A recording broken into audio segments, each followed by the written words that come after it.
think I broke that, sorry.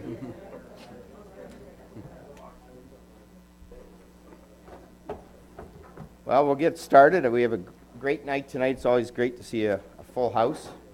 And we have to give out, I guess just having to give out cupcakes is how we get everybody to come, but we're here to celebrate tonight, and that's great to see.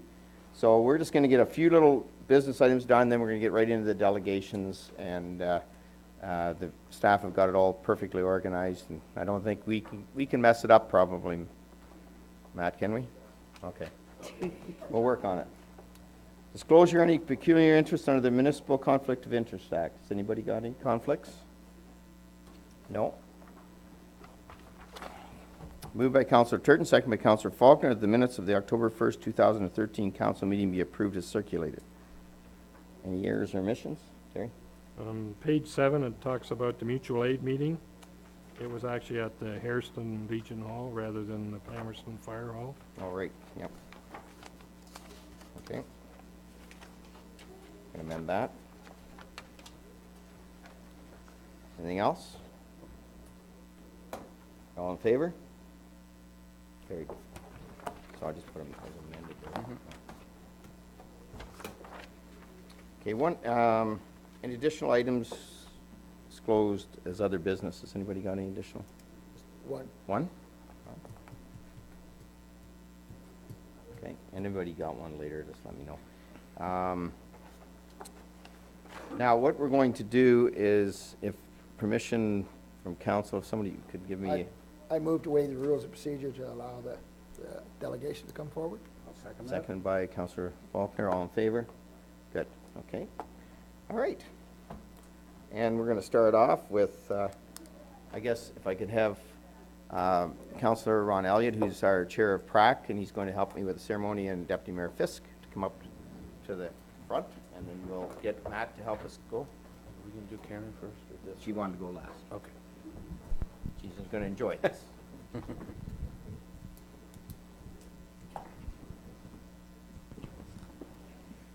Be brief for crying. Thanks, Ron. Okay, so basically what we're going to do tonight, we're trying to do it on a fairly quick basis because we have a lot of people here, but we're going to have people come up with their groups and get a picture taken, and they'll get a little handout, which we're going to hand out, and the coaches can take it back. So I'll turn it over to Ron. He's going to do the names. Thanks, Mayor Bridge. First of all, we've got a recognition of 1, 2, 3, 4. We did have 5, but the one person couldn't be here for different things that they should be awarded for in our community over this past year. Dwight Robinson was on a pit crew, the member of the 2013 NASCAR Canadian Tire Series champion with Scott Steckley, and that's quite amazing to have him in our community. Dwight doesn't often get recognized. Dwight doesn't often get recognized. Yeah, but we won't like this. Yeah, we're going to do it like this. Oh, good. And I just want to say, Dwight and brought his vehicle to the Touch the Truck. Yes. And I know the kids enjoyed it. I enjoyed it. It was kind of a neat thing to see, and it's great. We didn't know, at that time I didn't know you were in the community and doing such great work, but it's great to have you here. Thank you.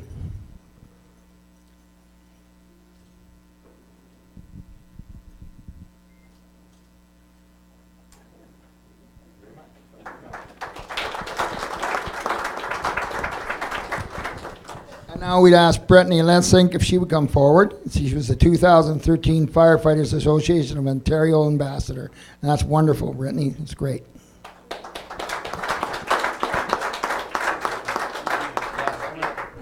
I'm going to mention that Deputy Mayor Fisk reminded me that Brittany beat both him and I in the cake decorating competition, the Hairston Fair, just whomped us. This young girl actually played around with all that icing. I had an apron on. I was covered from icing from head to toe. She had a white skirt on and a red top and didn't get one drop of icing on her, and I don't know how you ever did that. But it was great, a great opportunity.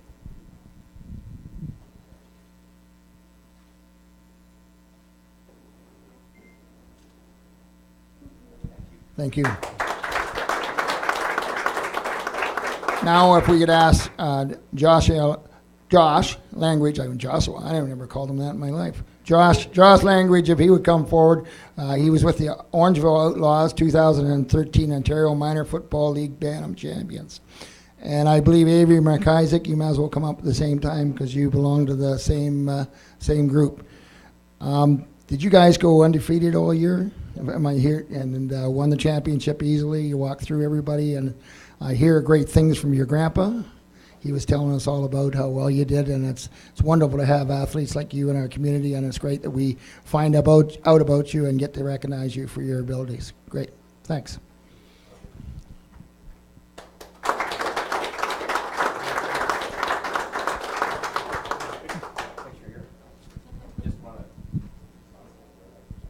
Just one other thing, and I don't know, I wasn't going to do this much speaking, but Terry and I were on the Redmond football team way back when, so it's great to see football still active.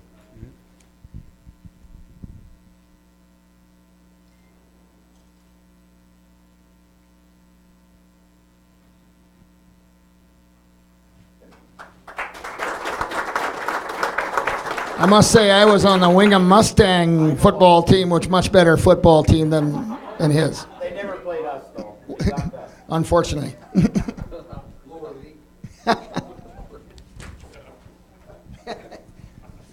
The B League, that's correct. Now we'll get into some ball teams, and we're going to introduce them. Are we going to do them individually? Will you individually come forward? Yes. And then we'll at the end take a picture of everyone. Okay. So this is Palmerston Stop 23 OASA Provincial A Mite Champions, which is quite a feat, and we appreciate them being here tonight. Our first person is Luke Urick. Luke? Mason Urick, Keegan Fisher, Trevor Franklin, Tyler Franklin, Mason Lobsinger, Ben McRobbie, Connor McCullough, Joel Martin, Riley Martin, Wayne Martin, Dylan Richardson, Owen Troyer, and Jason Will, and Jackson Will. I believe that there was a lot of hockey going on tonight, so if I could... So Wayne, did you want to say a few words on behalf of the team? Yeah, just to continue the saga of fastball in the area. 2 years ago, we decided to try to rekindle or rejuvenate the boys' side of ball. The girls' side in this area is phenomenal right now, and the boys' side was starting to slide. Anyway, the long and the short of it is, been involved in ball a long time, and this team uniquely never lost a game in either local ball or in provincials or any tournament that we played in this summer. So it's a great feat.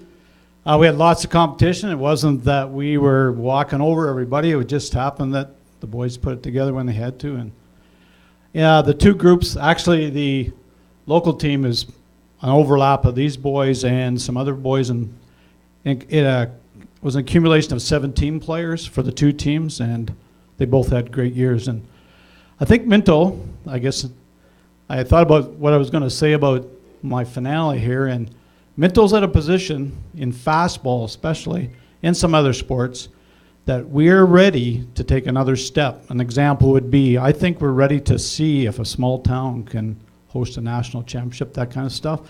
In the business side of sports, there's an opportunity here to involve the business a lot more if we go to that level. Anyway, thank you very much. Thank you, Wayne.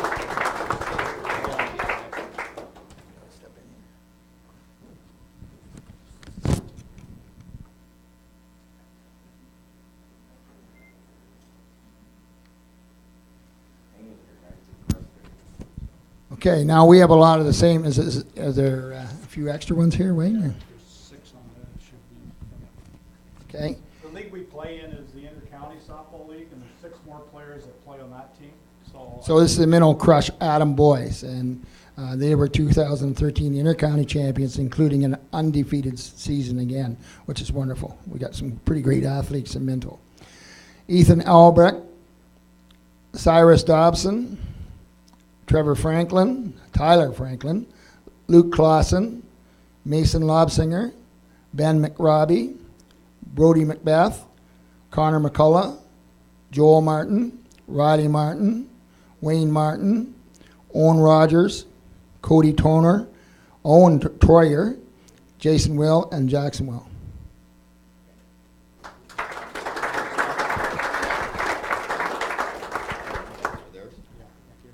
I just want to say I was standing beside manager Wayne Martin at one game, and his team was almost losing. You should have saw the sweat coming off his forehead.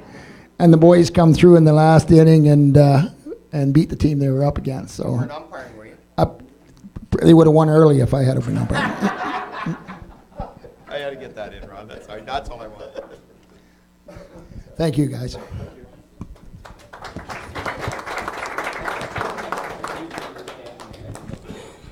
The mayor was wondering whether I'm a homer. I guess I must be. I don't know. The Minto Crush Squirts 2013 Intercounty Champions, Brett Armstrong, Cody Burnett, Joel Burnett, Caden Cherry, Ryan Cherry is the coach, Dane Hamilton, Chris Harrell, Zach Harrell, Griffin Jack, Alex McFadden, Parker Miller, Drew Richardson, Willie Smart, Greg Troyer, Morgan Troyer, Boston Will, and Jason Will. And let me tell you, folks, these are also a great bunch of athletes. I watched them play as I was umpiring this year, and phenomenal athletes, and they could not only at playing ball, but you could see that they've got a lot of athletic skill and well coached. So who wants to speak on behalf of the coach here?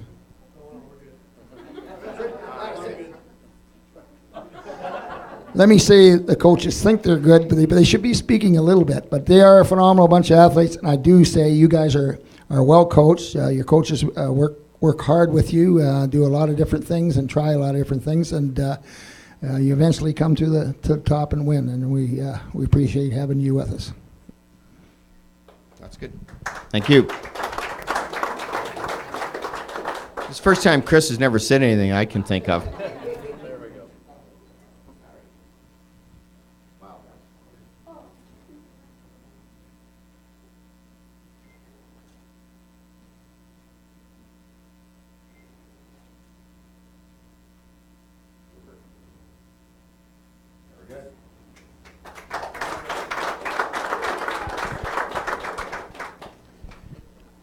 Now we'll do the Palmerston Marlin Midget 96s, and they were 2013 Canadian under-18 women's fastball champions, which is quite a feat for our community again.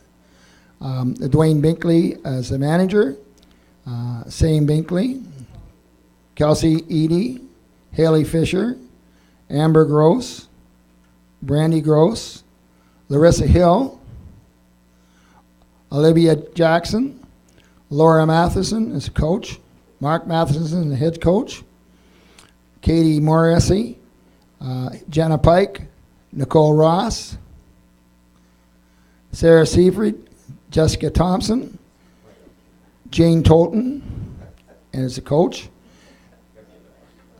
Michaela Tolton, Paul Tolton, and Courtney Torrey. Again, I got the privilege of umpiring these girls a few times, and talk about amazing athletes and how they played, and they brought their game to the top when they had to. When they got to the Canadian Championships, did very well. I actually coached a couple of these girls, maybe one of them, in the local midget team. So I'm really happy to have them here, and hopefully we can give them an award for it. Thanks, Ron. And it was great this year, too, that the Marlins took advantage of the Mayor's golf tournament, and we were able to raise a bit of money. So hopefully next year that'll go well for your careers going forward. And it's great, a Canadian Championship. That's pretty amazing, girls. I mean, Ron always dreamed about it, but never happened. Right, Ron? Yeah. Anyways, if you could get a little closer together, everybody, we're going to try to take a picture here. that would, you guys organize that. Yeah. And, yeah, we need you to hold the certificate there, girls. One of you, here. Perfect. Okay. Harry? How's that looking? We're getting too close.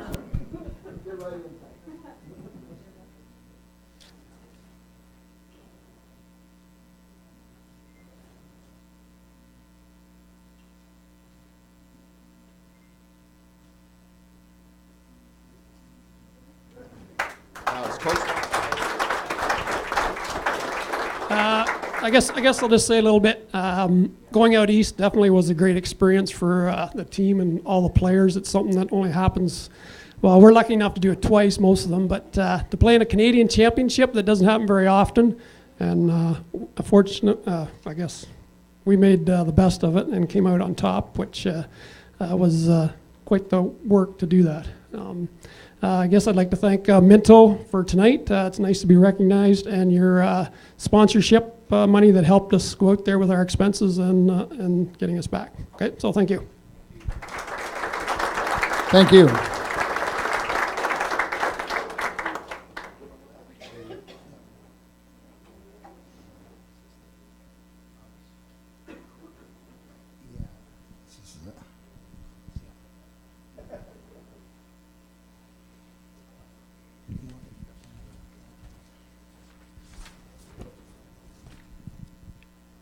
And now representing the Palmerston Marlin Novice 99s, they were the 2013 PWSA Ontario C Division Championships and 2013 Eastern Canadian Tier 2 Women's Fastball silver medalists. And in order, Maria Clark, Brad Culp, assistant coach, Erica Culp, Natalie Eccles, Carly Holland, Samantha Holliday, Allie Isles, Ken Isles, manager, Holly Jackson, Bruce Johnson, assistant coach, Jessica Johnson, Corey McEachern, equipment, Dave McEachern, head coach, Kayla McEachern, Samantha Rupert, Danielle Schill, bench coach, Aaron Schill, and Jessica Schatz.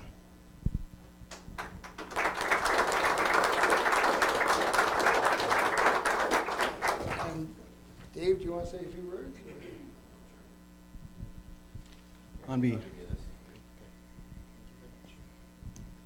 Just on the behalf of the Palmerston Marlin Novice Ladies Fastball Team, we'd just like to thank Minto Council for support for this year, for us going east as well.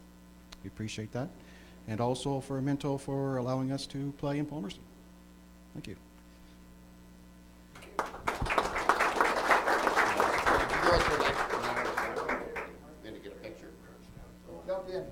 Just organize that. It's great to see the next level of competition coming along, because that really bodes well that you're doing well at the level below. Is it 2 below? Midget? 2 below midget. So we're looking forward to a great run. Yeah, and I got the opportunity to umpire these girls a couple of times too, and fortunately enough, I got to see them play well and win. They're a good bunch of athletes also.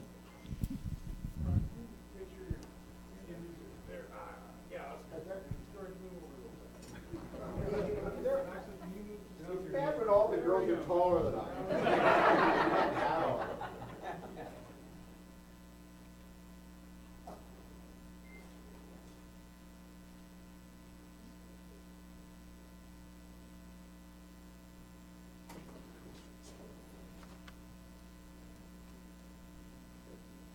Thanks for coming. Thanks, girls. Good work. Thanks, Dave. Really appreciate it. Good team.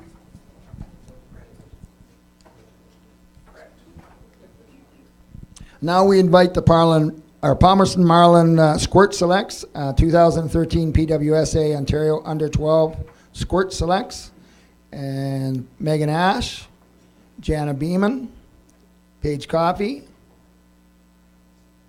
Jeremy Culling, coach, Daphne Culp, Kelly Culp, Tessa Culp, Obviously, the coaches, right? Leah Herford, Mackie Isles, Sydney Isles, Chloe Kay, McKenna McCovern, Daphne Moore, Brooklyn Officer, Mike Rowntree, and Rochelle Tisdale. And congratulations, girls, for PWSA Ontario Under 12 Squirt Selects.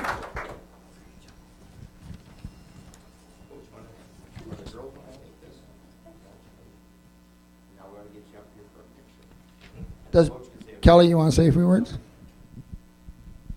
I'd like to thank the town of Minto for inviting us out tonight. It's great recognition for the girls, and these are our baby fish, so they're the start of the order. And they had a very successful year as provincial champs. So we're very proud of them, and thank you very much for recognizing us tonight. Again, I want to say I got the chance to umpire these girls, but they played in a boys' tournament in Mount Forest and fared out very well. They're a talented bunch of girls, and I think they had the boys pretty scared for a while.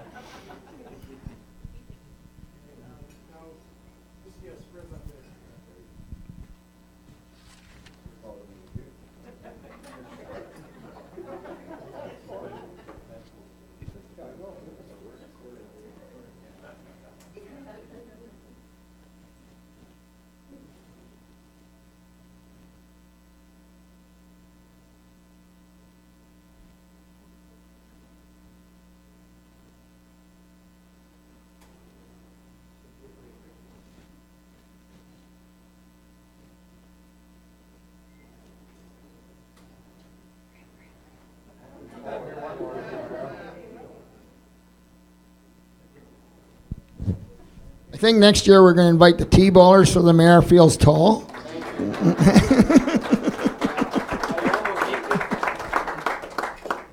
Great. Well, thanks, everybody, and we won't keep you any longer than you have to, so there you go. The rest of us have to stay for a little longer. Yeah, I guess I better. But thanks for coming. Hey, guys and girls, you want to grab Oh, yeah. a cupcake and head out with it? You're more than welcome. Yeah, please take the cupcakes. I don't want the council to get them. Don't be shy.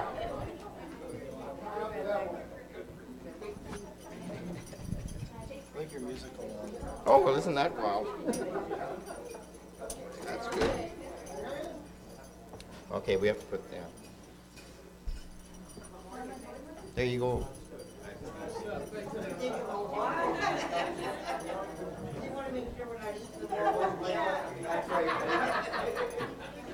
You know what? I need one. I don't need one. Right now. They look pretty dangerous. They do look good.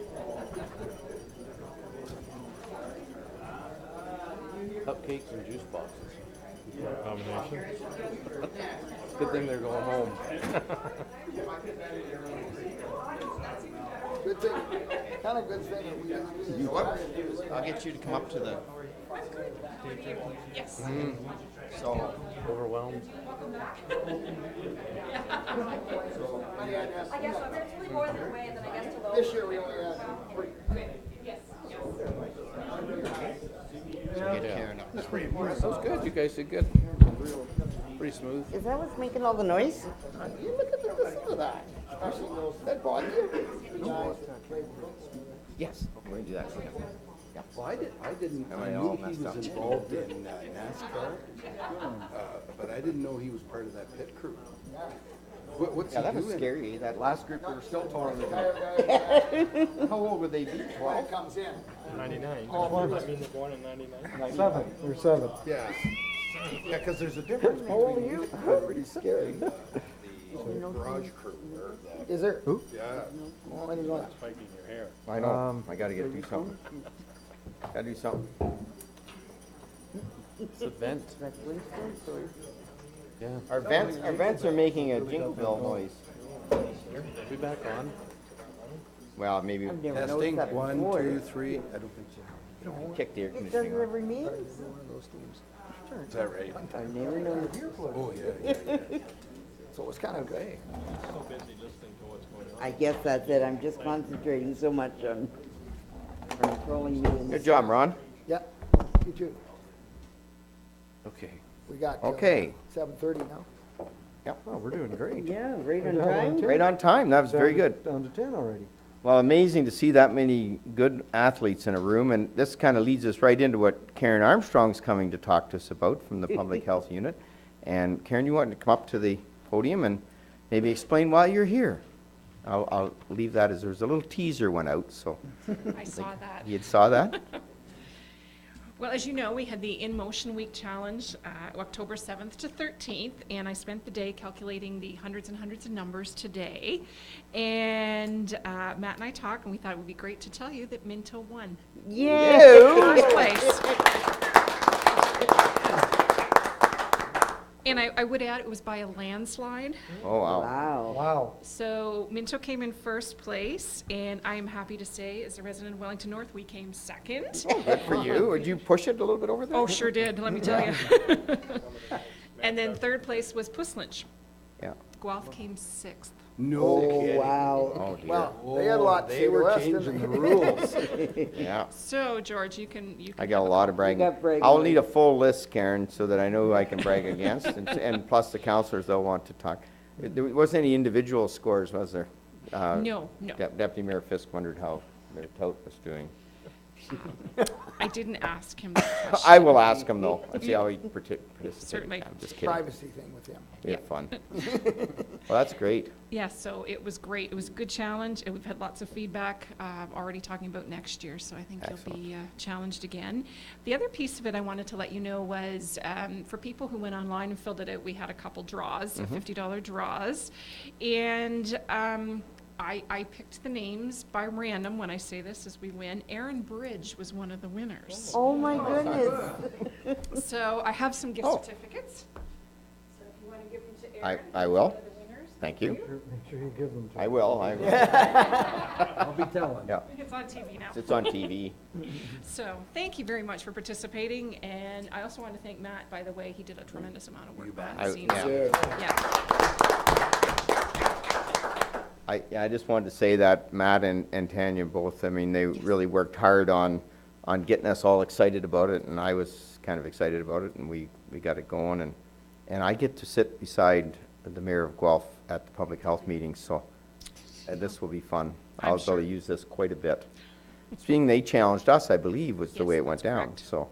That is. But I think that going to the schools was really important, and Karen, it's a good project, and I think the fact that it gets people thinking about it and being aware. I know my two grandkids, they had their little cards and they were working on them, and that's important. Because I do see them sitting in front of that computer a lot too, and I hope that they get out there. They're all in sports and stuff too, but yeah, we need to really make sure the kids nowadays do that. Did you want to say anything, Matt? Thank you, Mayor Bridge. Real quickly, I just want to thank this council. I mean, you were great, very active, lots of results, getting them into the computer, and also, I'm pretty sure you won by a landslide in the interdepartmental challenge here versus the we did. staff. We're still calculating those results, but it did look like it was heavily in council's favor. Yes. I believe this is the third challenge that we've participated in. This is the third one that we've finished first in, so we've got, it's going to be difficult for anybody to unseat us moving forward. That's right. Thank you. I forgot to give you my numbers. I was Fair pulling do. pork I off. just wanted to ask, do you know how many participants? Like even more so than the time that was spent, the numbers, did many go online and? Across the region, there were, there were hundreds and hundreds of them across the region. Wonderful. I don't know off the top of my head the number, but I know that Guelph had a workplace challenge across the entire city as well, so I captured all those numbers, so there were several hundred just in that alone, so. Wow. Good. Yeah, And we still beat them. we still beat them. Yep. Anybody else want to? Very briefly, Mayor Bridge, we were hoping that results would be without Councillor Hembley included. That would be a little bit more fair, but as for the city of Guelph, we did give them a little teaser, and Councillor Todd Dennis did send back a little note to find out. He said, "I'll wait for the final results, but if this is correct, early congratulations from me and Guelph City Council. We are humbled. Cheers." Very good, thank you. Well, that's nice. Deputy Mayor Fisk. This was per capita, so Correct. minutes per resident. Right. Would you have the statistics for minutes per participant and how they compared with the Yes. various municipalities? Yes. Off the top of my head, no. No. But- So, will this be published, or is it all internal? Probably not. I can share some totals, but in a I couple. think it would be interesting to know Mhm. minutes per participant for each Okay. of the municipalities. I think, Okay. I mean, Guelph's got, I don't even know how many people, 100,000 or 70,000 or whatever, and it would be very difficult for them to compete Mhm. with a smaller community. But if we still beat them by minutes per participant, then I think that's even better for us. We did. We did. I checked both. Okay. Okay, good. Well, that's good. That's good to know. That's- Yeah, good point, Terry. A thorough thrashing was done. Well, thanks, Karen, Thank for you. coming. You're welcome. Thank you. So are you buying pizza for the council then? Well, I guess. I did say I would. Or something else, maybe we better I have a thought healthier if we choice. beat the staff, they had to buy pizza, and if they beat us, we had to buy pizza, wasn't that I the think deal? that was it. I think the staff have to buy us, do they I not? think they do. Staff I have to think buy that's us. it. Staff, Well, check into that. staff, are you paying attention? Staff has to buy council pizza. Pizza. We'll check into the rules. Yeah. Moved by Deputy Mayor Fisk, second by Councillor Caldwell, the Town of Minto convenes in the Committee of Adjustments. All in favor? Carried. Okay, so we have one item, which is a public hearing. I'll chair the public hearing. Any decisions reached in the committee today cannot be used to set a precedent. Each application considered by the committee is dealt with on its own merits, and no two applications are exactly the same. The public hearing is to consider a minor variance application file number A2-13, Isaac Martin. I will call on the Secretary Treasurer. That's me. You're the Secretary Treasurer to do that. I'm sorry, I forgot about that. Secretary Treasurer White to state the subject property, municipal address, and the purpose and effect of the application, and the date of notices are sent. Thank you, Mayor Bridge. The subject property is located on Lot 12, Concession 10, Plan 61R20037, 6433, 10th line, Harrison. The purpose and effect of the proposed variance is to permit construction of a home industry building with an interior side yard setback of 3.04 meters, and to permit the construction of a 83.76 square meter hobby barn with an interior side yard and rear yard setback of 3.04 meters and 21.33 meters respectively. Whereas section 6.14G, 8.3.1, and 8.3.2A of the town's zoning bylaw, as amended, requires a minimum interior side yard of 22.8 meters to a home industry building, permits a maximum area of a hobby barn of 27.9 square meters, and requires a minimum interior side yard and rear yard setback of 22.9 meters to a hobby barn. Notices were mailed to property owners within 200 feet or 60 meters of the subject lands and to applicable agencies on October 4th, and posted on the property on the same date, and comments were received from the town's road foreman and drainage inspector with no comments, and from the chief building official with comments attached.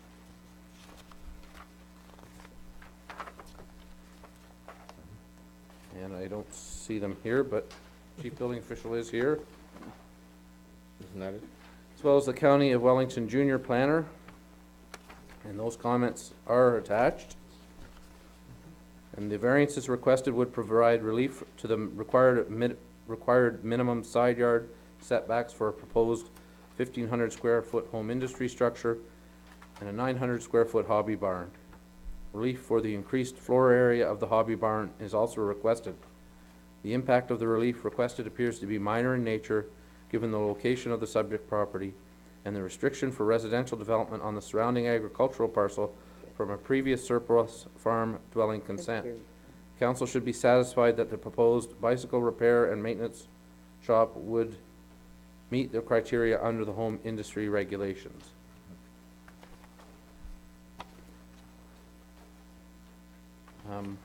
We also have a motion for council and a decision if council is in favor of the application once they've heard all the comments. So that would be signed by those who are in support.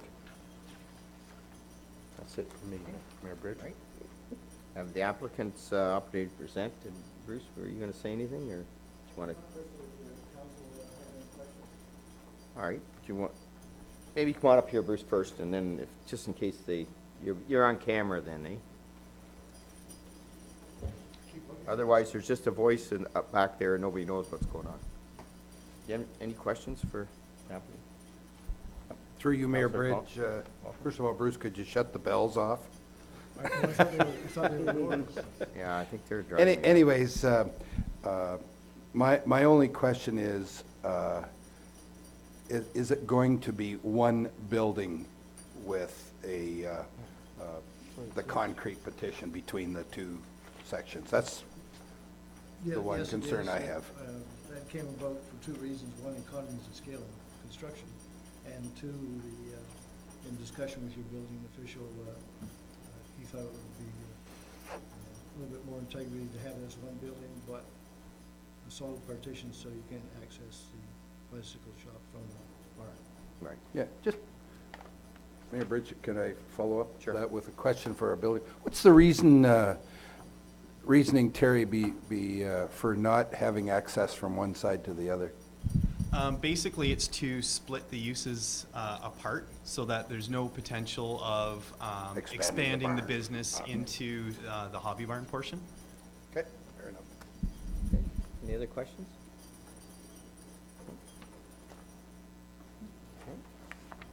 Okay.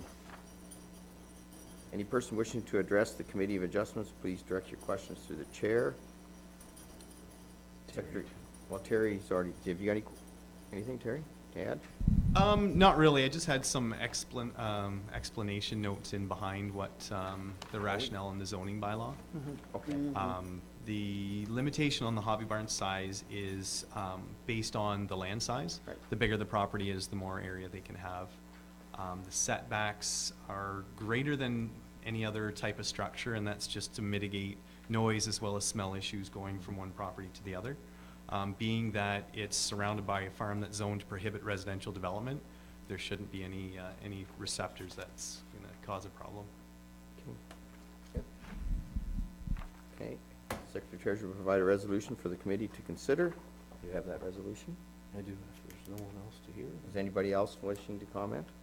Anybody opposed? Say it on there. So I need a mover and a seconder. I can have a mover. Councillor Faulkner, second by Deputy Mayor Fisk. That the Town of Minto Committee of Adjustment approves the application by Isaac Martin for the property at Lot 12, Concession 10, RP 61R 20037, municipality known as 6433 10th Line, Harrison, Town of Minto, to permit the construction of an 83.76 M2 901 square foot, 0.6 square foot, I have square footage person, glad that's there. Hobby barn with interior side yard and rear yard setback of 3.04 meters, 10 feet, and a 21.33, 70 feet respectively, whereas section 641G 831 and 832 of the Corporation of the Town of Minto Comprehensive Zoning Bylaw number 0186 as amended requires a minimum interior side yard setback of 22.8 meters or 74.8 feet to a home industry building, permits a maximum area of hobby barn of 27.9 meters or 300 square feet, and requires a minimum interior side yard and rear yard setback of 22.9 meters or 75 feet to a hobby barn. That all development, including construction and site grading, must occur north of the floodplain. The committee is satisfied the application is of a minor request. The request maintains general intent and purpose of the official plan and zoning bylaw and is desirable and appropriate for the development of the subject property. All in favor? Carried. There. Thanks. Mayor Bridge, if I could have the individual councillors sign who moved and seconded the resolution, as well as Faulkner and Deputy Mayor Fisk. as well as sign the notice of decision anywhere where it says signature of member.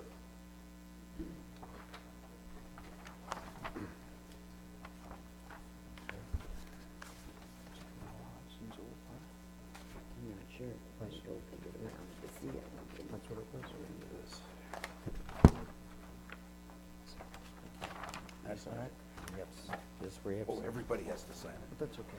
I'll have to sign that. Mhm.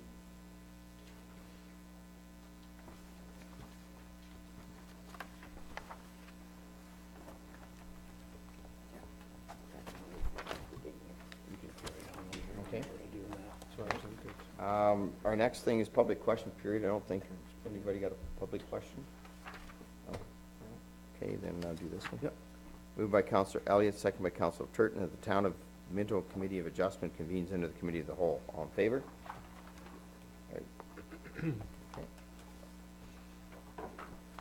Correspondence received for information or requiring direction of council. We had email e-agendas, the County of Wellington Palmerston Library Condition Assessment, Ontario Lung Association observing Lung Month in your municipality, South Wellington Local Immigration Partnership, learn from working with the living in Wellington County. Brandy Pettipies MPP statement of on connecting link. I guess this one too. Correspondence scanned and emailed October 11th. Recycling Council of Ontario Waste Reduction Week in Canada, Ministry of Government Services General Appointment of Deputy Register General, and Ministry of Citizenship and Immigration June Caldwell Extending Achievement Award for Volunteers in Ontario. Is there any questions or concerns, or would you like to talk about any of those? Yeah, Mayor Bridge, was the Recycling Council of Ontario asking us to make a motion on the waste reduction week in Canada? I kind of got that impression when I read that. Yeah, I can't remember. Have you got that one? I think there was supposed to be.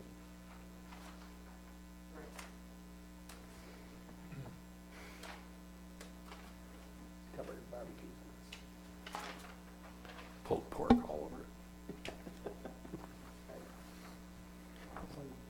Mayor Bridge and members of council, according to this correspondence, Waste Reduction Week in Canada is October 21st through 27th. And there is an opportunity here if we want to recognize that week. We would need a mover and a seconder, and there's quite a long resolution there if you'd like it to be read, but basically it supports the reduction of solid waste and the waste of water and so forth to preserve resources. What would the council like? Yeah, so what's in it for us? Like, what do we have to do to just put it in the paper, or? Just do it here. We can do a motion of council, and then it's recognized by motion. I'll make the motion. I'll second. I'll start, second by Counselor Elliott. All in favor? Okay, carried. All right. Just a motion to receive the rest of it. Motion to receive the rest of the, no, moved by Counselor Caldwell, second by Counselor Elliott. All in favor? Carried. Okay. Reports of committee and town staff matters tabled, motion which notice has been previously given. Committee minutes for receipt. We had the Maitland Valley Conservation Authority Director's minutes, Maitland Source Protection Authority meeting, and the Wellington County Municipal Economic Development Group minutes, September 10th. I guess, Terry, you want to, any comments you need on 1 and 2? Well, the only comment I have is the actual dates of the meetings. I haven't been paying attention to the dates in the past, but this particular set of minutes, the board, Maitland Valley Conservation Board minute meetings are July 17th, and the Source Protection Authority meeting is May the 15th. And generally speaking, both those meetings happen the same night. We do the Source Protection meeting, and then we have our regular board meeting. So So you think they I'm should have not been sure both the how same? soon we get them after the actual meetings. Like I said, I've reviewed the minutes, but I haven't looked at the dates closely, so. Yeah, this one, they do say May 15th on them. So one's July 17th, the other's May 15th. Yeah. And they would have happened the same night. We don't have separate meetings. It's all done the So same this night. should have been probably, like even in May 15th, you might have had 2 meetings that night. Oh, we would have. Yeah. And we would have had two the July 17th. So maybe they just didn't send us that one for some reason. I don't know. You can look into that, I guess. Bill, would you look in? Sure, that we just to put make on sure. what we receive, Yeah. so. Do you know offhand how quickly you do receive them? I honestly. They're always the third Wednesday of the month, so. Yeah. Like, we should have, I bet you. we didn't meet in August, but we should have had September's meeting minutes by now. Would you have to approve them before they're sent out, though? But you would have had, you had October's meeting? No, it's tomorrow night, So that, they would approve September's. September's then. So they wouldn't get them. You'll always be probably, I think, two back because of the, That's right.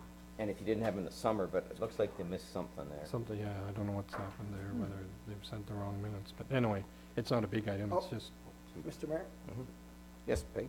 I received them electronically from Canadian Valley, the depot for council preparation. Oh, okay.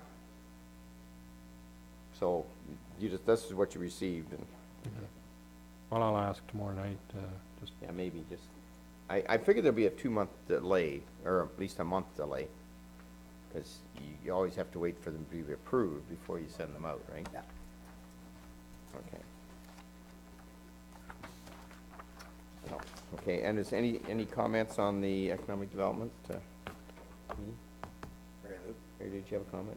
No, my only comment was I'm wondering if when they did the minutes for the Maitland Source Protection, they just forgot to overwrite the date of the last minutes. Could have been. Okay. All right, well, we'll look into that. Okay. Motion to receive? Councilor Elliott, Councilor Turton, all in favor? Good. Carried. That's mine.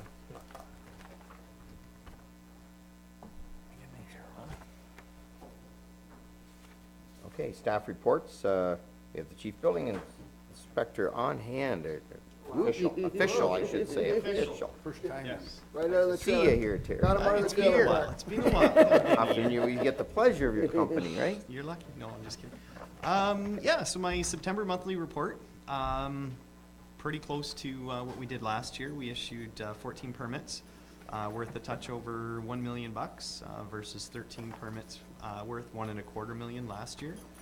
To date, we've issued 132 permits, or sorry, to the end of September, 132 permits worth a little over 11.6 million. And just to note that we are still ahead of our 10-year rolling average, which is a little bit under 10.5 million, so things are still doing good, so. Good. Looking to get those people building, eh? That's what I'm trying. Yes. I just wondered the high number of accessory structures. Is that decks or? No, accessory Garages? structures would be detached garages, yeah, basically, yeah, just storage buildings for residential properties or residential uses. Decks, and that actually falls under the one just below that. Oh, okay. So that one's been generally quiet this year.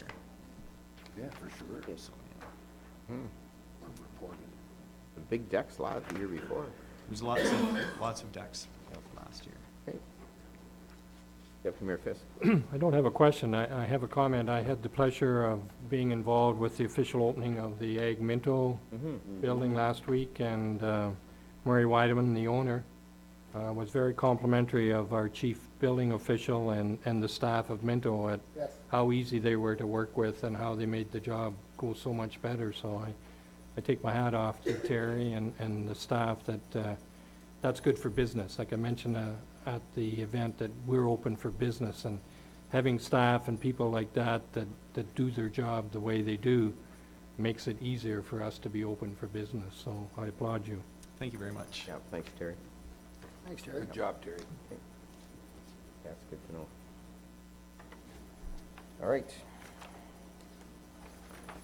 Motion to receive. Motion to receive. Councilor Elliott, Councilor Faulkner, all in favor? Carried. Okay. Now we get Peggy, clerk assistant, the next one.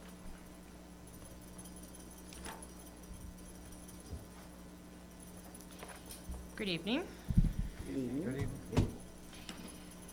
So this severance application, the applicant name on the application is Mary Beringer, and her husband is the applicant, and Mr. Beringer is sitting in the audience tonight. So this is actually a proposed lot line adjustment to sever, thank you, to sever 97.8 acres and merge it onto the adjoining property. The Beringers, when you look at your map or drawing, the Beringers currently own the property that is outlined in blue, and they have purchased the property this past fall that's outlined in red.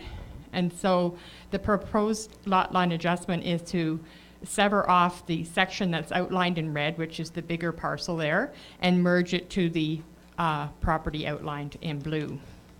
So that would retain a lot that would be approximately 1.58 acres. And on that retained parcel, there is a dwelling, residential dwelling, and a granary bin, or granary silo. And on the part to be severed and joined or merged to the neighboring property, there is a frame barn. So the recommendations are to basically, one is just to meet all financial requirements that the town may have. And the second one speaks to the MDS requirements. You'll notice in the comments that the planner made, they noted that there was no farm data sheets provided with the application, and they need that information in order to for the requirements for the MDS to make sure that it meets compliance.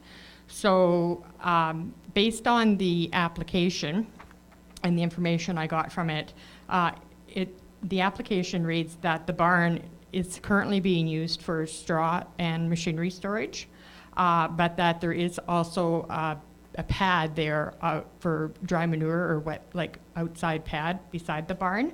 So that's why we've listed as a condition that of consent that the frame barn structure on the severed parcel meet MDS requirements, and the planning department will determine how that's met. Any questions? Councillor Paul. So we heard earlier about setback. When you sever the barn off, the setback of that barn in relation to the severed parcel, like the house and the granary, how's that affected? Because when you do it the other way, it was the opposite way, where the application for the building included a variance to the setback.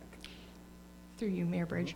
The setback is only required if there is livestock kept in the barn. The MDS does not apply if there is no livestock in the barn. So if, let's say, for example, they were to rezone it to prohibit livestock, then the setbacks wouldn't be a requirement. What? But once the horse is out, it's too late to close the gate. That's all I'm referring to here. It all depends on how the county wants to deal with the barn. We've done other cases in past severances where we got the applicant to do a change of use permit, which basically recategorizes the barn from a barn to an accessory structure or a storage building. Through that, I would be going in, making sure all the penning and anything that could house livestock is removed. That's one way to do it. It comes down to an enforcement issue, doesn't matter what we do. If it's a shed and you decide to throw 1,000 chickens in it, now it's suddenly a barn, it's an enforcement issue. Yeah, I got no problem with animals being in the barn, but the person, say somebody buying that 0.64 hectare might have an issue with that. That's all I'm saying. Yeah. Like down the road, if the property is sold, even if you prohibit the use, does that carry with the property then for the next owner? Absolutely, yeah. Okay. Okay. Through you, Mayor Bridge, I'm just wondering why the little granary or grain silo, whatever you want to call it, wasn't kept with the barn. To me, it would make more sense to be with the barn than with the house. I can't honestly answer that. I wasn't involved with the line. Okay. The applicant, may? Yeah, I think the greenery, the plan is to move it over to my barn. Oh, okay. Oh, I see. The way we square off the severance makes, for the weeping bed, I just stay 5 feet away, lot line, because the weeping bed was there, so we just squared it off.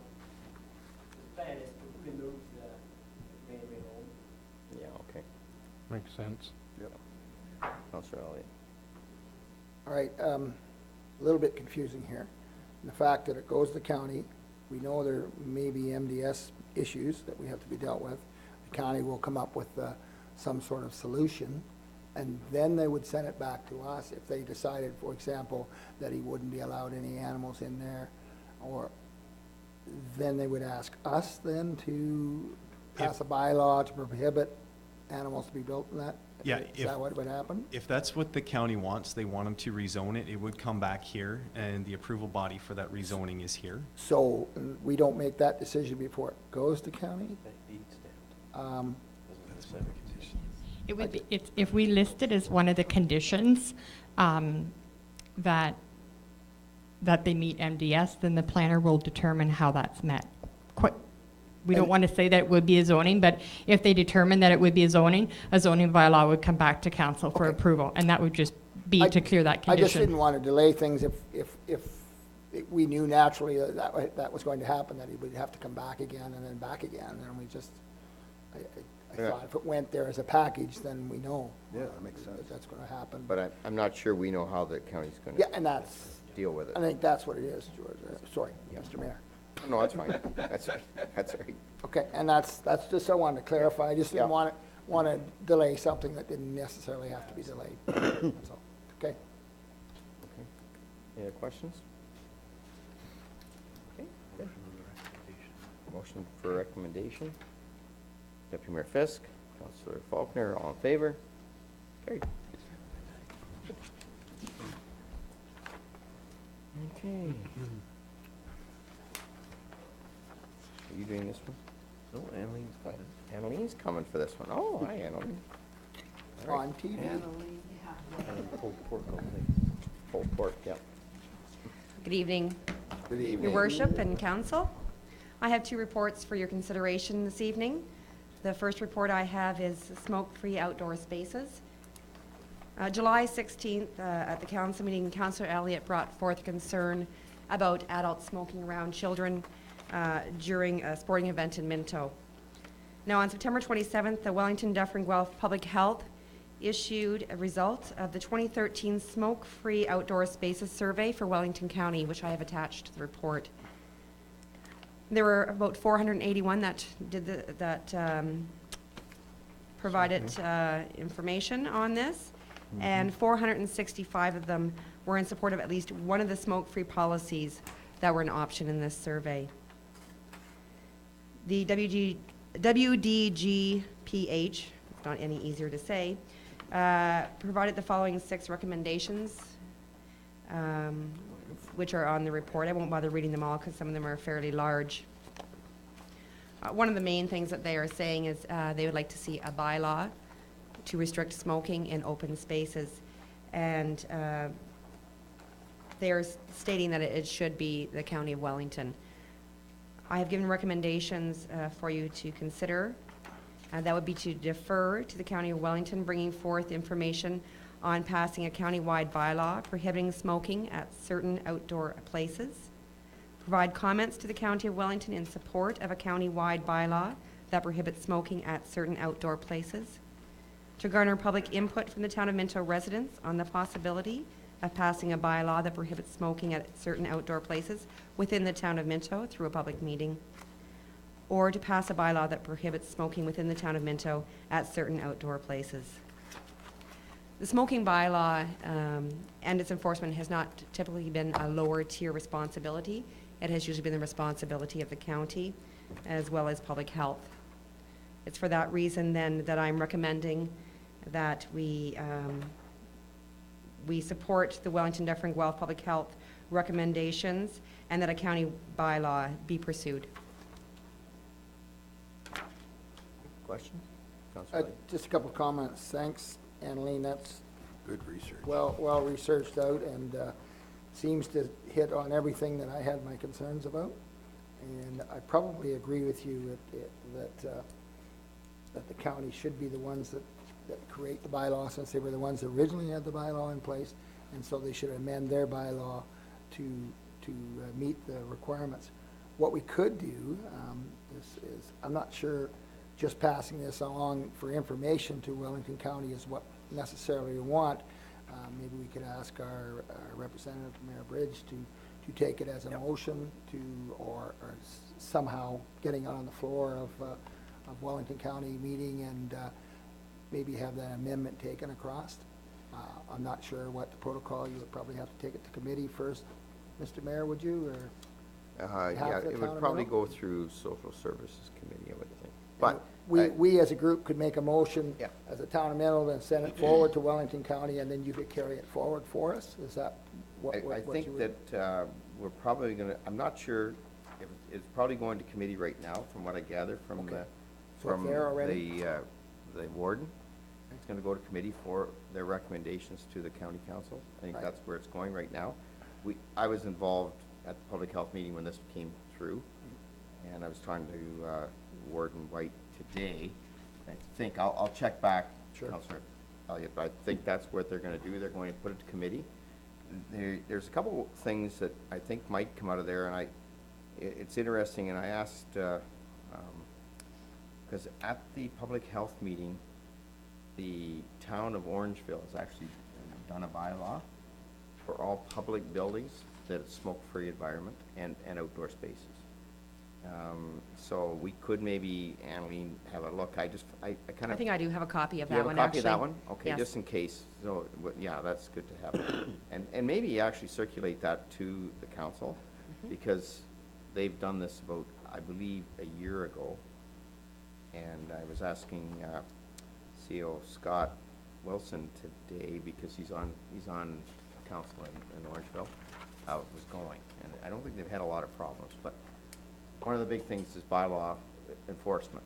But, and you know what, I was thinking that too. And that's sort of, Yeah. so I'm kind of interested to see how that's been going, and also the public health, we're going to get back and give us a report from that particular, how they're getting along in Orangeville, because they were involved with getting them set up. What I see with enforcement of Bridge, if I may, I don't think we've had to enforce our bylaw, even the county bylaw in our community, because I think as soon as most citizens, when they see that bylaw is in place, or see that the sign is no smoking prohibited within So many meters. 30 meters or 30 feet of the buildings, that they usually say, okay, I gotta take my smoke and go elsewhere. Or someone that doesn't smoke says, you know what, you gotta move, and they usually police themselves. And I think that may happen again, if I may. I think that could be effective if we put the bylaw in place, and then the enforcement will be taken care of by the people that actually do this, that attend the functions. And I think what might happen from the county level, they may, similar to the taxi bylaw and all the other ones, there's a taxi, was a bad one. What one recently did we, there was a bylaw anyways, they go to the lower tiers to see if they all want to approve them, right? So I want to see what the committee's going to recommend on that. I mean, it doesn't stop us from doing one, but If you look at the survey, you can see even the smokers are concerned about smoking around children and such like. So, you know what, if I think they're allowed to do it, then they just automatically do it. If they don't, if they're told they couldn't, and they said, oh, well, maybe I better get back, you know, and it's just a reminder to them to not do it. And I think our report did also say that maybe one of the things we would look at is some kind of public awareness here to see, because that, unfortunately, the public health one was 1,800 people across a wide swath, and I believe there was some concern that a lot of it was at the university. A lot of the survey results, I'm not sure where they all banged out of, but that's a little tough, because I would like to see us look at it too, but we're not there yet. I mean, I think we want to maybe go back to the county and ask them where they're going with it, get some research from Orangeville. And again, Orangeville was only for public buildings. They didn't get into whether there's outdoor cafes can have it or any of that stuff. What about sports fields, like baseball diamonds, that was included as well? Any public. Municipal. Because that's not a building. No, but any municipal property. Okay. I know in Waterloo, sports diamonds, for years, you can't have a cigarette. For years. On page 5 of the report, it actually refers to this Orangeville, and it does mention parks and trails as being smoke-free as well. That is any of the public parks and trails. Like in our case, we'd have some trails that that wouldn't be public? I mean, they're public but not owned by us? But I think what they mean there, and I asked that, it's any town-owned facilities. Well, they talk about public places, and Section 115 of the Municipal Act authorizes the council to pass a bylaw on, Well, all I know is I asked Counselor Wilson today, he said it only was, because I was concerned about that. I asked him that because I thought it was for everybody, all areas. He said, no, it was just their own municipal. Anything they had, anything that belonged to the town. So if it was a trail, if it was a town trail, which I think they do have some, it would be, but if it was somebody else's trail, or, like we have a couple, I guess, that aren't quite town trails, we'd have to look into that. No. Mayor Bridge, our recommendation to you is that this all go back to the health unit and the county for them to look at a countywide thing. That's our recommendation. If that's what passed, that's the way we wouldn't be researching into Orangeville or anything like that until something came back from them. Unless you want to give us some other direction. Okay. That's how we'd like to proceed if it's. In the meantime, if we feel that this is, you know, the wheels of politics grind slowly, we know that. And if we have difficulty getting through this and we're into next summer and we're into this again, is it possible that we can create a policy and not necessarily a bylaw to suggest that the people and put signage out, the policy of the town of Minto, and we could do that without a bylaw and let people self-police them. We could do that if we had to. If we find next fall nothing's going to happen. You know, and I think that's probably a good idea, I mean, in a sense that the majority of people will police themselves. That's You're going to get the odd one that won't. So we could create a policy and not necessarily a bylaw, and then we'd be staying out of Wellington County's wheels. I think Mayor Bridge, through you to Councilor Allen, yes, we could if nothing happens. And we're unhappy and council wants to go down a different avenue, that's great, we can do that. It is a controversial thing. There are many counties trying to do very different things all around. It's in Grey County now as well, so what we're trying to avoid is getting a third or fourth process going that's independent of whatever's going on at the upper tier. So if we could if it's up to council how they vote on the recommendation, but if we could let that go through and see how it ruminates up there, and if nothing happens next summer, we can bring it back for you to Could we do a review date in, let's say, May, or no, let's say March of next year, do a review date to see how it's coming? Could we somehow put it on a council agenda for that March meeting, and then we'd know exactly what we're going from. And we'll report as the county gets certainly, but why don't we put it on the agenda for March to bring it forward again to see where we're at? Sure. And we can do it formally then? Thanks. And I would make a motion that we agree with the recommendation that Annalene has brought forward. I'll second it. All in favor? Carried.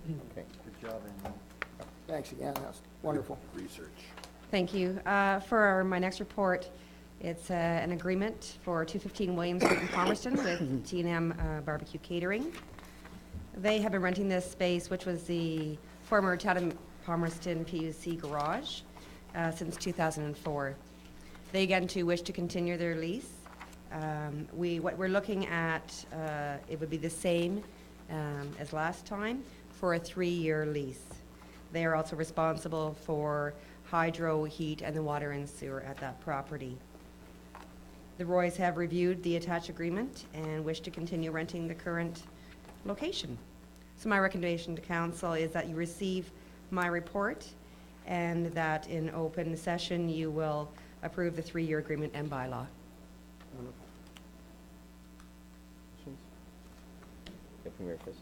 through you, Mayor Bridge, I just wonder, how was the figure of 464.40 arrived at? Do we have any idea? It seems like a strange figure. That is the last amount that they were, it may be a strange amount. And maybe it comes out to a figure when it's, with the HST, maybe it comes out to a. Even figure. Yeah, yeah.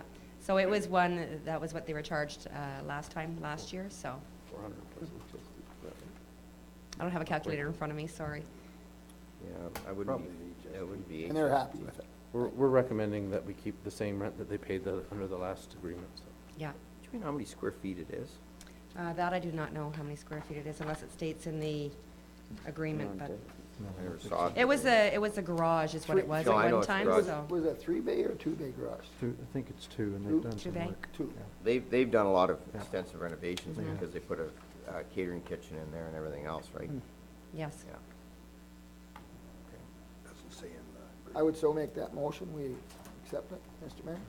Okay, moved by Councilor Elliott, second by Councilor Caldwell, all in favor? Thank you. Thank you.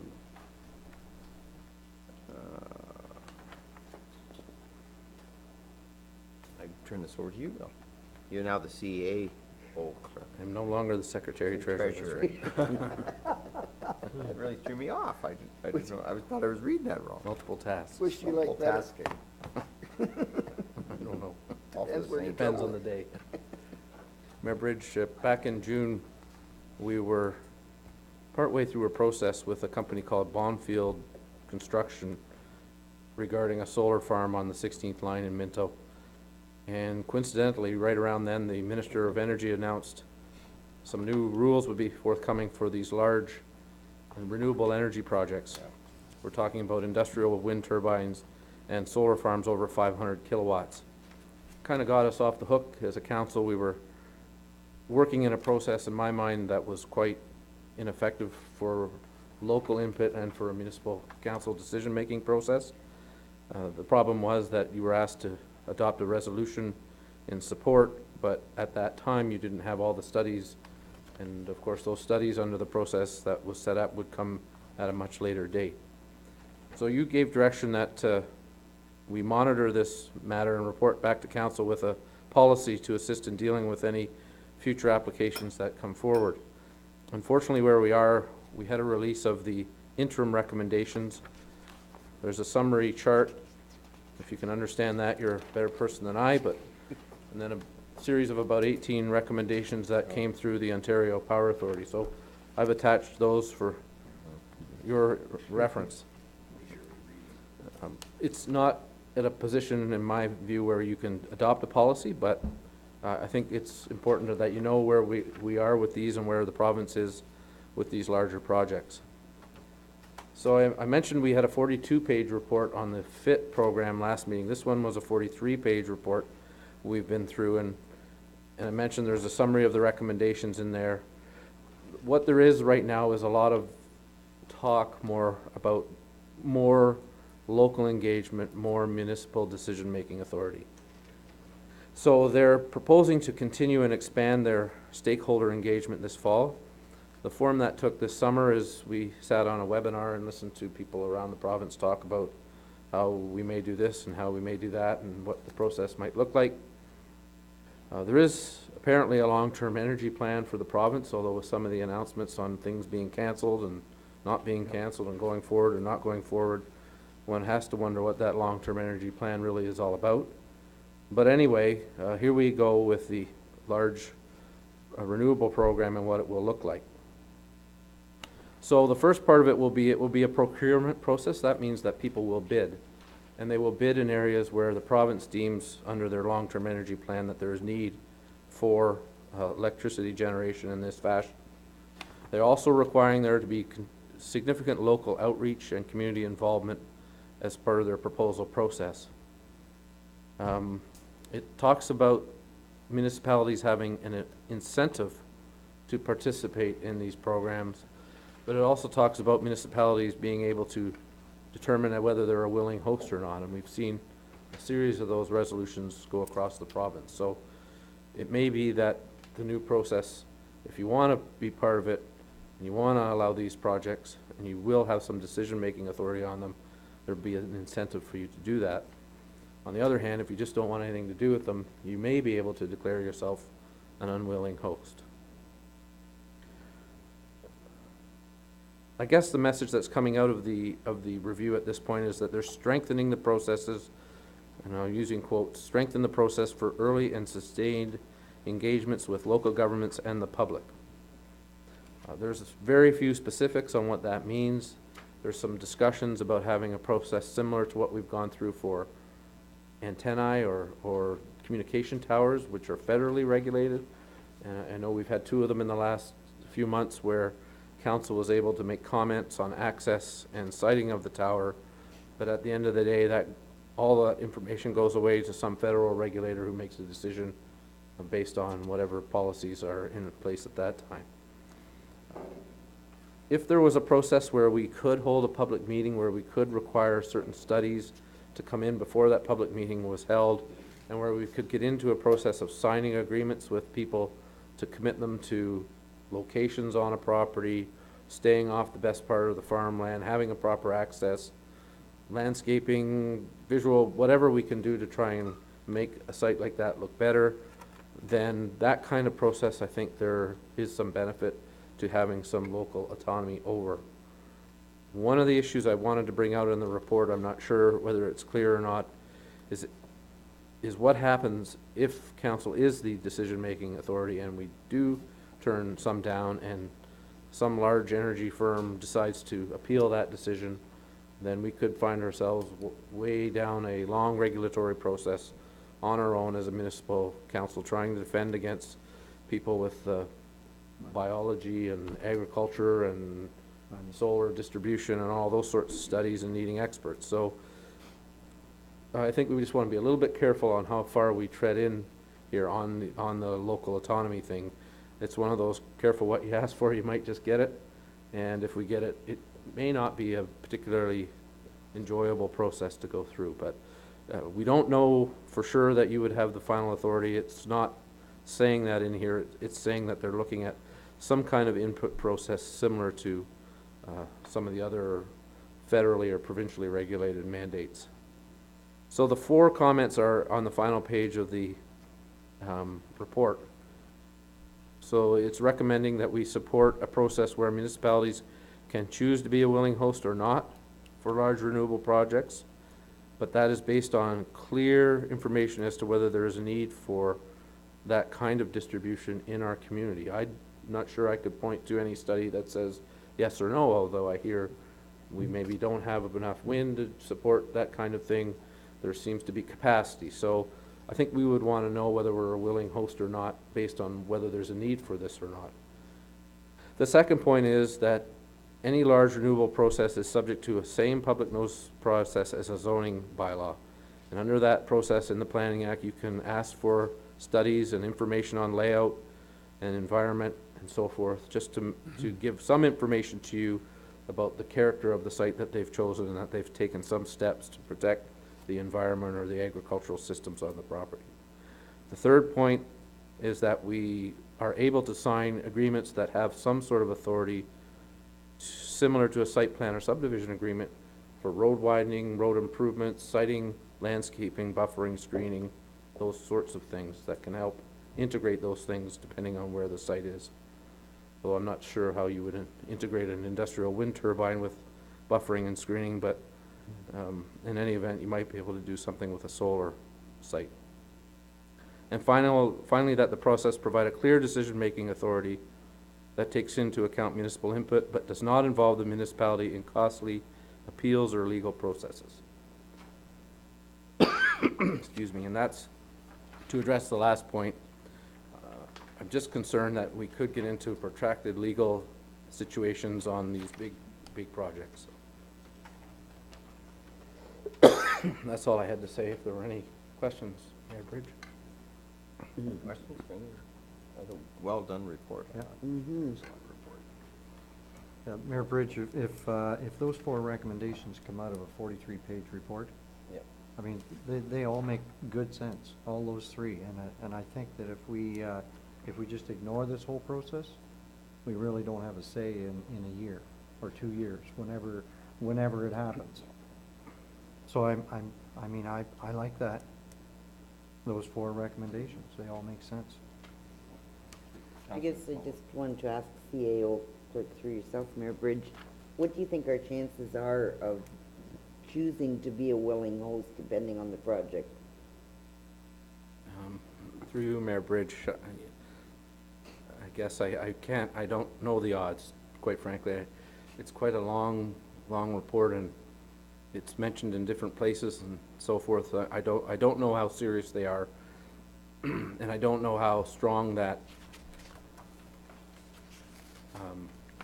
strongly that message was received.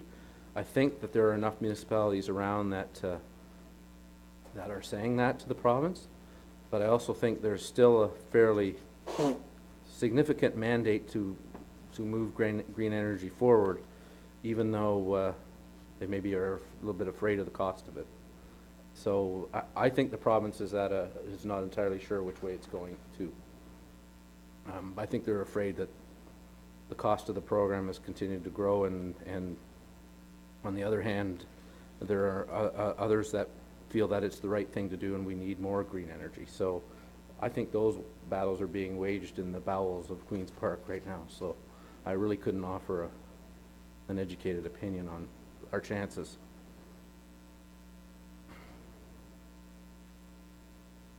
Have somebody make a motion to accept the recommendations. Did you do that, Dave? Yeah, I can do that.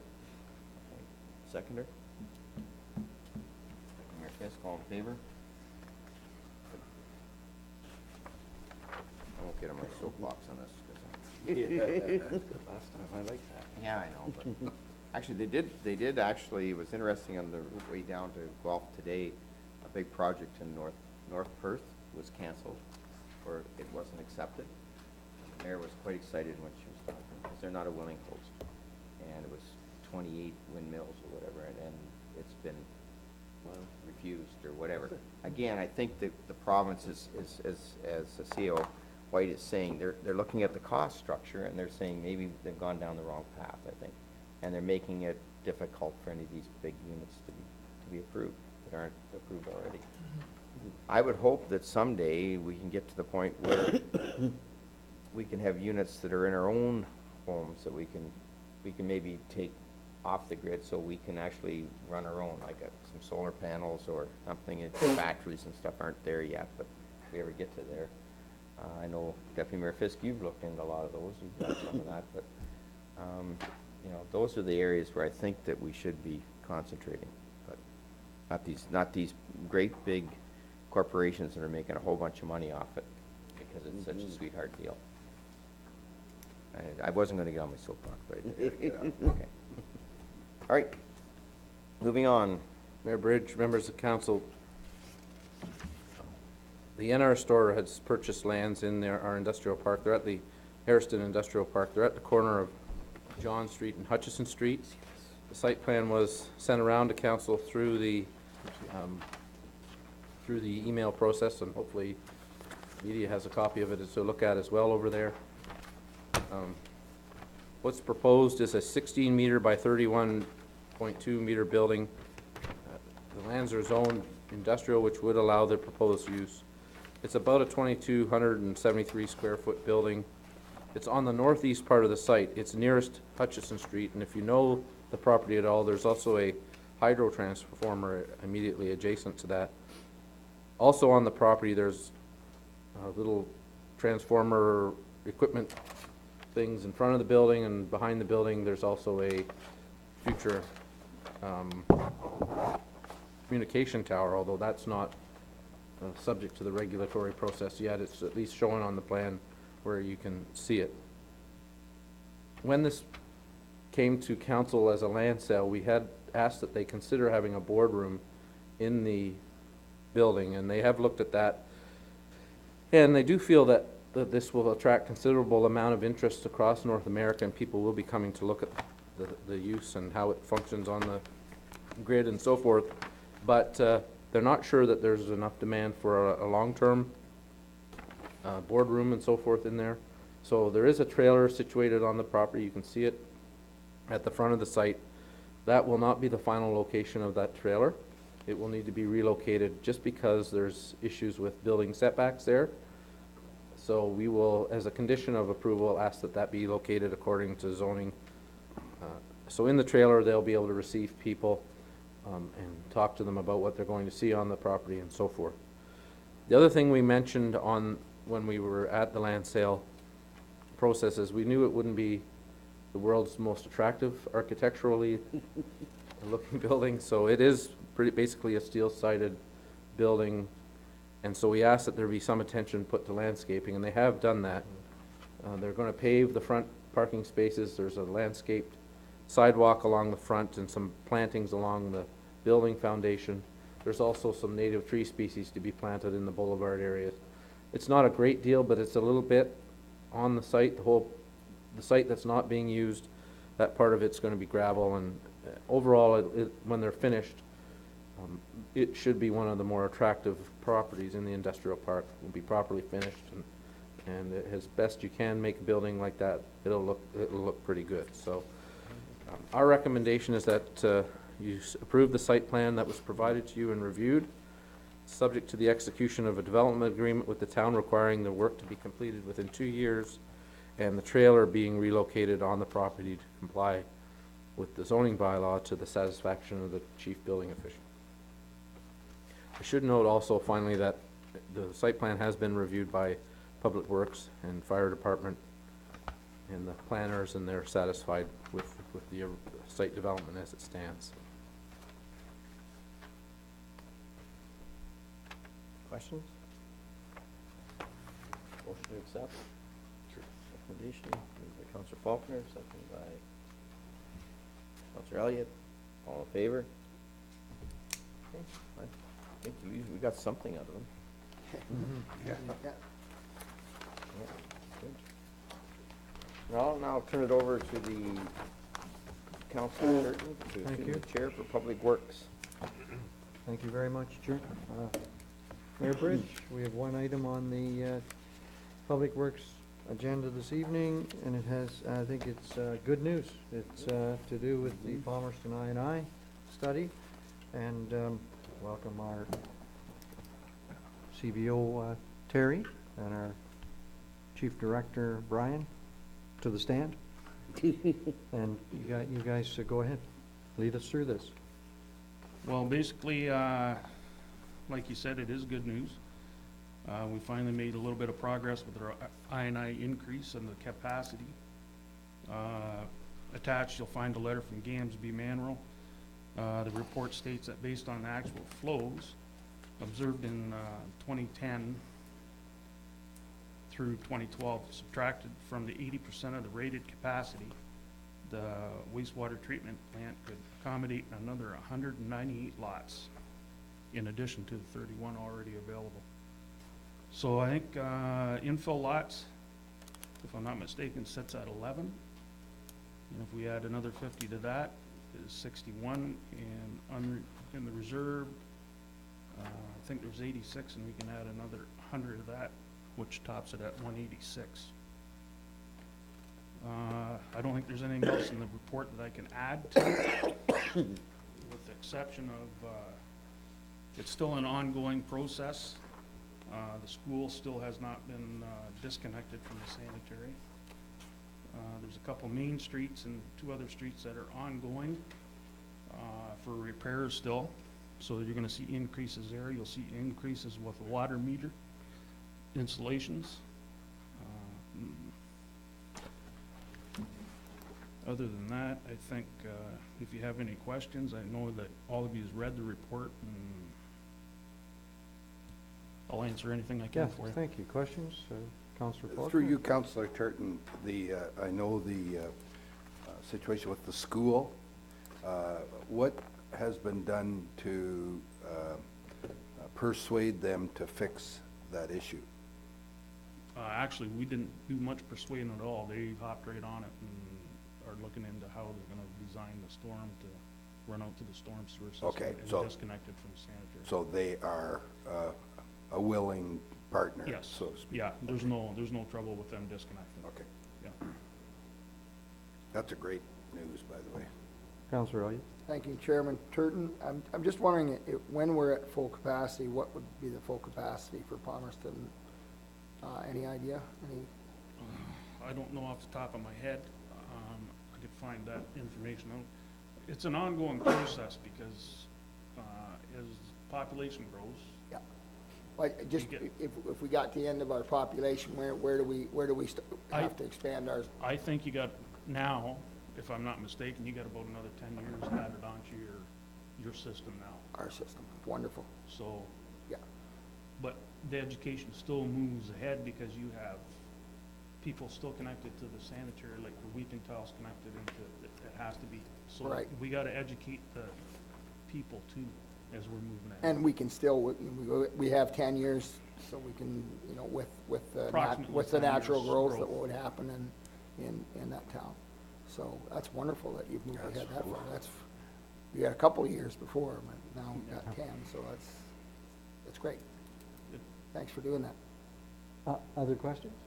Go Go ahead, Mr. Chair, through you, CBO Bill. I just wanted to support what Brian said, that I think it is about 10 years, and it is, there had been a lot of work done on this with the previous council and with this council as well, but I think it was when Brian came aboard and people started climbing down manholes and having a real good look at things, that we took what was in the Gamsby and Manor report, and we did what they had said, and we also did some more things, and we're heading in the right direction, and and that's through the good work of Public Works and the staff there, and our contractor. But as he says, we can't stop now, because there's still quite a high water table there. There's mains that need to be replaced in a capital program as we move forward.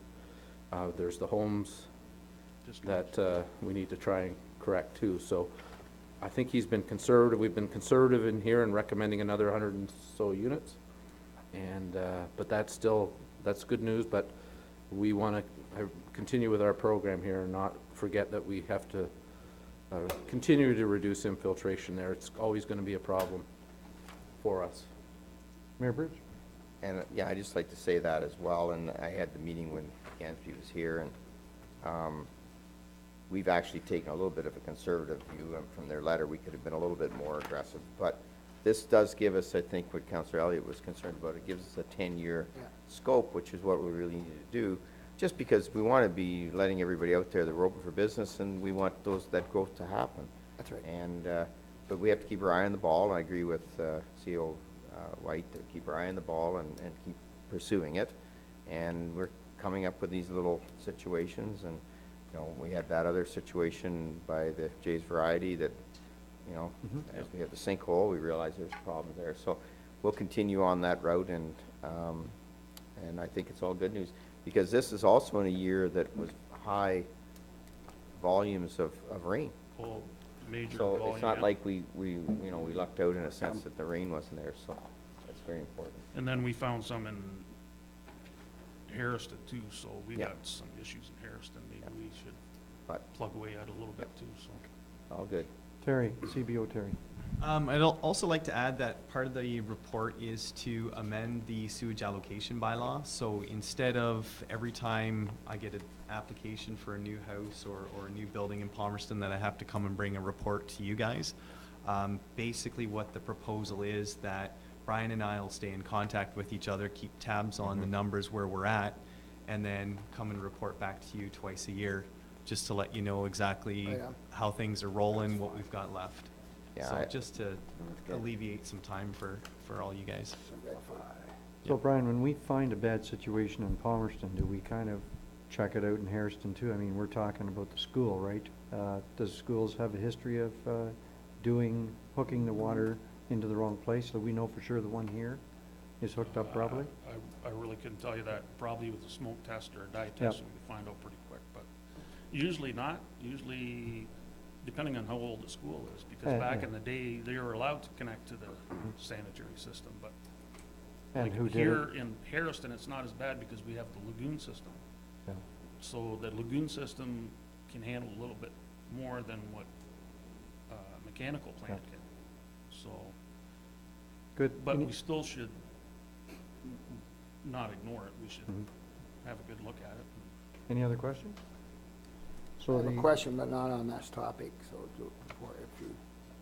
if I could, later on, after the. okay, so the recommendation, no more questions, the recommendation then that the council of the town of Minto receives the CAO clerk's report dated October 9th, 2013 regarding the Palmerston inflow and infiltration sewage use bylaw, and that the following amendments be brought back to council for consideration. Number one is increase the available sewage capacity units for infill lots in section 2 of the bylaw 2011-43 from 42 to 61.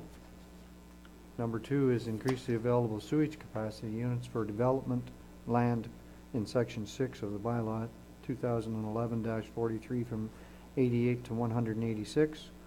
Number 3 is that the words "by resolution of council" be replaced with the words "as determined by the chief building official in consultation with the Public Works Director" in sections 3 and 7 of the bylaw 2011-43.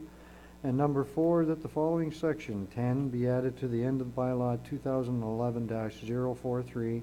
10. The chief building official and the Public Works Director shall report to council every 6 months on the number of sewage capacity units allocated for infill lots versus the number available under section 2, and the number of sewage capacity units allocated for development lands versus the number available under section 6. Council shall by resolution approve the said report, and the number of sewage capacity units remaining in each for infill lots and development lands shall be the regulated number of units remaining for development in Palmerston. Can I have a, thank you, Also move. Councillor Elliott. A seconder, please. Mayor Bridge, all in favor of that motion? Against? That's carried. Thank you very much, you guys. Thanks, guys. And girls. Go ahead, Yeah. Councillor Elliott. Thank you. I just sort of going off target, but I thought when we have press here and such like, that might alleviate, there's always coffee talk and such like, the parking lot in Palmerston, how long and when will it be fixed, the sinkhole that we're talking about. And people are concerned, all of a sudden rumors get out, the sinkhole, that buildings are all gonna fall down and such like. So could you We- update me on what's happening? We had a meeting last week with a consulting engineer, and he's working on a design with it and figuring out how much, but you're looking at probably around 80,000. 80,000 To get it and fixed. when do you expect that we'll be moving forward with that, Brian? Well, ASAP. Okay. I just, I and I can't think give it's you an important exact that the public get to know that, because they, you know, when they Yeah. just see it sitting there, and when they hear the word sinkhole, they think, my God, our town's sinking, but that's not the case. So- That's not the And case, that's what just I the wanted. parking lot. I wanted to clear that out for our public, Yeah. and I assumed that we were working towards it, and you did reassure me of that. Yeah. Thank you. As soon as I can get it done, I'm on it. Yeah. Thank you. Thank you. Thank you very much, gentlemen. I'm going to pass the chair back to our mayor. Thank you, Councillor Turton. I'll pass it over to Councillor Caldwell, who will assume the chair for the treasurers. Okay. The Finance Committee has several items on the agenda tonight. The first one being the Bancroft and Hastings Island disaster relief. So I'll ask Treasurer Duff just to go ahead with that. Okay, thanks, Chair Caldwell. Well, as you know, we had a lot of bad weather in southern Ontario this year. So the town of Bancroft and the municipality of Hastings Highlands have sent out an appeal to their fellow municipalities. They suffered a lot of flooding damage in late April, and they're trying to raise money under ODRAP funding. It's not 100%, it's 50%, and they have to raise some of their own. So they're looking for help from us, and just as background, you probably are aware that the town of Minto had some damage too. There's about 87,000 for that, and we were unfortunate enough to have a few severe windstorms after that, and I was chatting with our Public Works Director, and there's probably about another 120,000 on top of that in storm damage that we have too. So anyway, I just bring forward the report, and if you wish to donate. Yes, Councillor Turton. Chair Lady Caldwell, is this going to be the first of, like, have you ever heard of this before? This is the first one, but it's very professional. It's wonderful. It's a great sure. thing to ask another municipality for money, I guess. But if you have never, like, I think it's very bold. If it, I'm just kind of staggered by it. I haven't seen it either, but. Yes, anyway. Councillor Faulkner. Yeah, and along that same line, just perhaps, Mayor Bridge, you can answer this, or CO White. They have a county structure, I'm assuming, down Hastings Bancroft. County, yeah. Isn't that Hastings? Hastings County, I believe. Belleville. And is that outlined in their request, the avenue that they've taken to try and raise this money? Well, they had a concert with Ed Robertson. No, I You meant like it? the political appeals. No, I understand the know. concert, but it just seems, If I may, Mayor Bridge? Chair, yeah. Oh, sorry, yeah. Just to answer that question, it's not entirely uncommon for municipalities to reach out like this. I think we gave maybe $100 to Goderich, and it goes to a fund, and then the communities match 2 times or something like that, and then there's provincial funding on top of it, so. At the AMO conference, they often mention that. Yeah. Yeah. But, the AMO fund. I think we were in a situation on our own right now that probably our little ice storm, which caused a lot of damage, it also weakened trees, and when the winds came, it blew even more down. So we've got a handful of our own problems right now, but I know council appreciates that. Mayor Bridge? I'll just speak to that. I had, I think it was last Thursday, I came and had a telephone call with the cabinet minister, Miss Linda Jeffries, and she just informed us that trees don't qualify under any kind, so we're getting no money from the province. So that's all on our heads. So I think at this point in time, I understand where Bancroft's coming from. They may get some money because I think some of the northern groups did get money, but we're having to build this out of our own. Her comment, I think, was that trees don't qualify and don't look to the province in a way because, how will I say it? We have enough in our budget to look after it ourselves, which. So I think I would say to Bancroft, I mean, you know, like, we're all in the same boat kind of at different times, that we have to look after our own a little bit here. I don't know, I mean, $100 or something isn't gonna be enough, so, Yeah. I don't know. That And would be correct my me if I'm concern. wrong, but did this not come up with another situation recently? Was it Godridge or which? No. Yeah, Quebec, Quebec? Quebec Yes, with that's the situation with the train. And we felt that if we started this precedent that.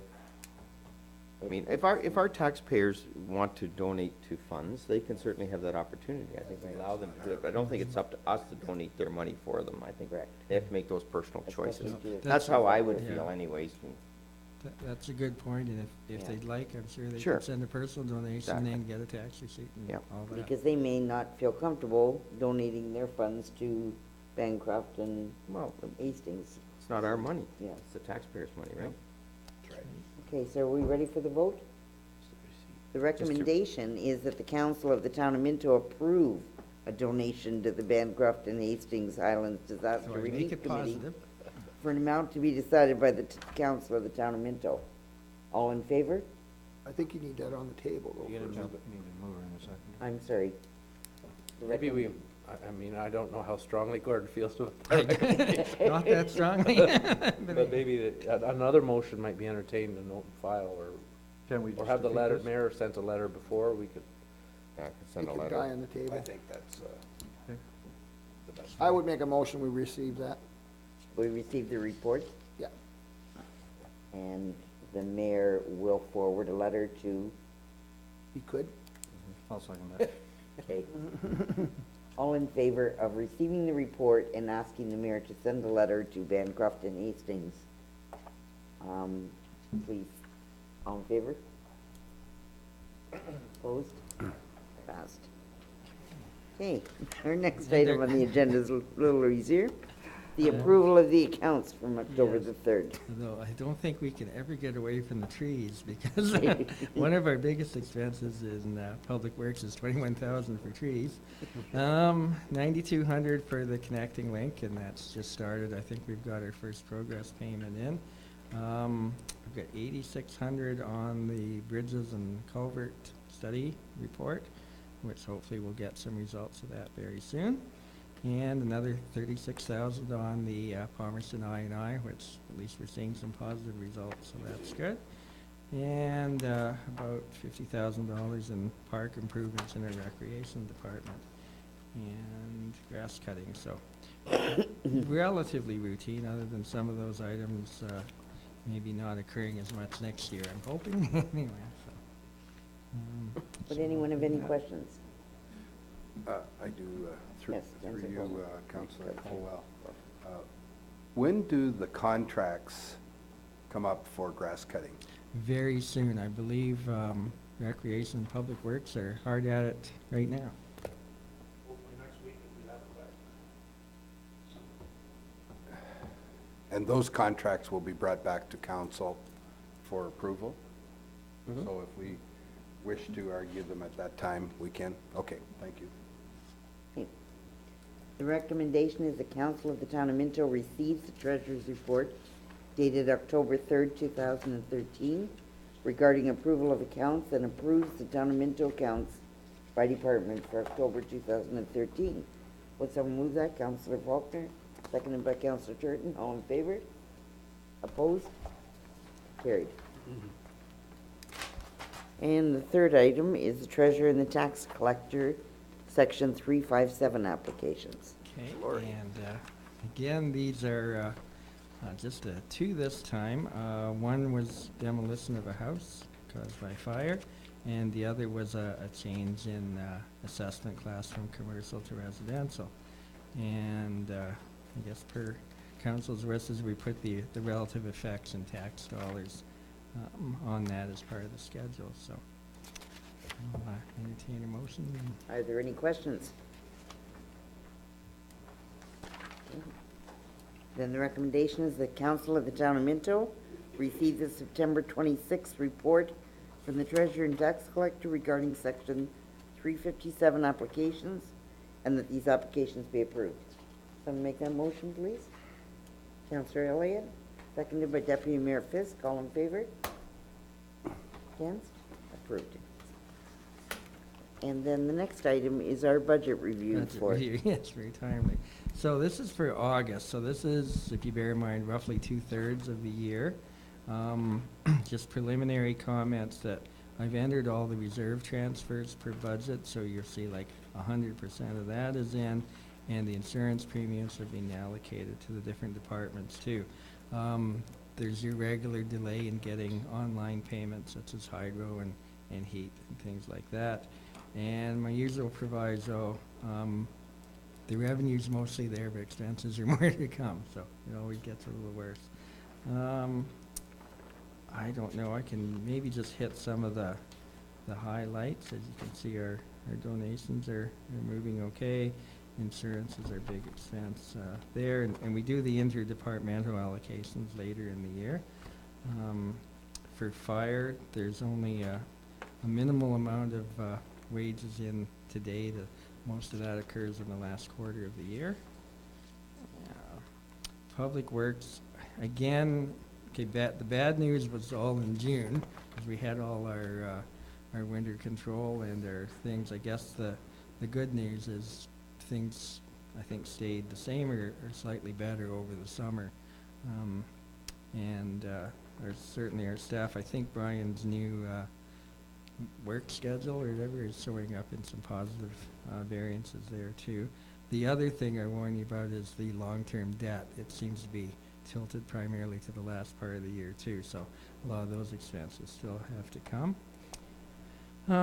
Sewers and water, again, humming along pretty well. The reserves and debt servicing are the large expenses in those two departments. We won't notice too much from the water meters until we start billing, and that'll be quite a ways away yet. Cemetery, I don't know, it seems like it was very busy there in the early summer and tapered off a bit. Recreation, it's a challenge to predict the revenue. I think the expenses aren't too bad, so I think we have a little bit of a carryover that Clifford has really seemed to have picked up lately, and Hairston perhaps not quite as busy as expected. And there's debt servicing in Oregon going fairly well. Some weekends are better than others, but I think they've had a couple of good ones this summer. Building department, as you know, CBO Kuipers has said, they're still very busy, processing a lot, and it's not just the permits too. I think it's the complexity of that too. You certainly notice the people coming in and discussing and that too. In economic development, our incubator project is, as you know, is running very well. We've done most of that, and our roundtable is in full swing. And the farmers markets, I think, had a pretty successful year too. So that was good, and I think we're all happy to see the black and white printing on the signs, much more readable. As far as capital goes, admin, we're starting to work on the roof there, and yeah, I'm sure you're going to see some bills for working on the drainage issues in the next little bit. Fire certainly been dominated by the building going up on the main street in Harrison.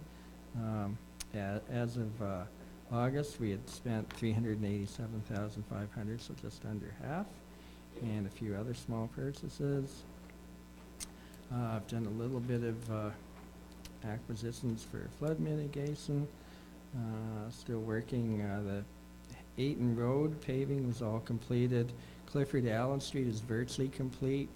Been in touch with the engineers, and as you know, we can recover some of those payments from the county, but we're trying to narrow down what the holdbacks are before we send the last one. And in contact with them.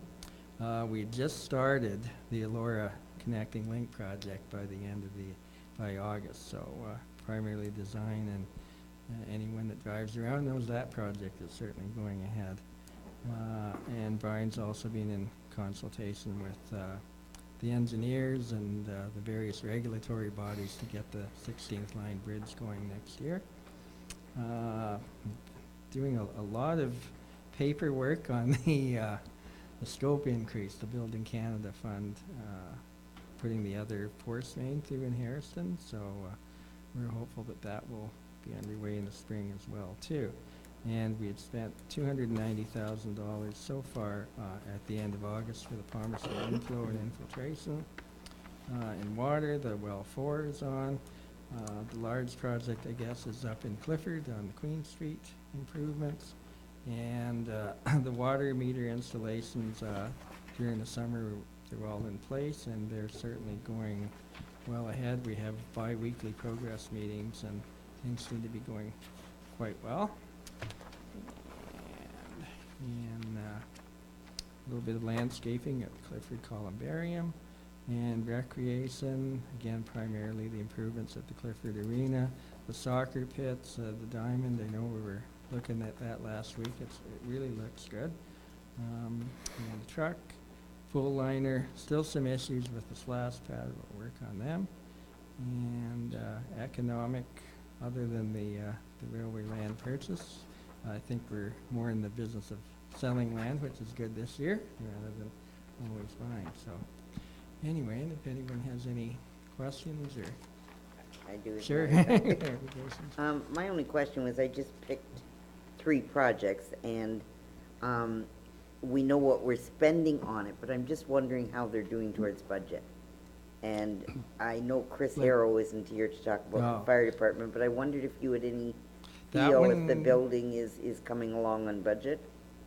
I think it's reasonable. Now, as you recall, we certainly increased the budget, so I hope that the last increase, we started at $350 5 years ago, now we're at $800. So as far as I know, it's pretty much on track to be completed. And I know perhaps Chair Faulkner might have some input in it. Yeah, I can shed a little light. In respect to the overall cost, it looks like it cost us about $26,000 for the pylons and the beams at the back, where we had to remove the old fill because it wouldn't support the second story there.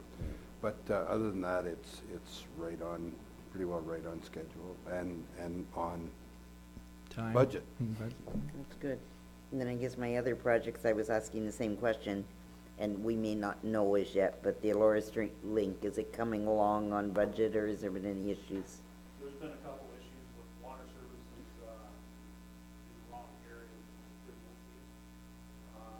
Running into concrete, which we did deal with there, but it did interfere with some drainage. But they're working around it, and they're minor increases, but it's all within $25,000. Contingency. Wonderful. And the I&I, was my other one. We're on schedule with that. They should have that completed within the month. And we're under budget for that so far, so. Good. Okay, thank you. Does anyone else have any questions? Yes, Deputy Mayor Fisk. Through you, Chair Caldwell, has the Harrison Senior School closed now? Not yet. Still not? What, any idea when or what the problem is? Through, Madam Chair, the financing on their end, there was some additional soil testing they had to do, and they've done that. So as far as I know, I sent a clarification letter last week that it'll close, if not this month, early next.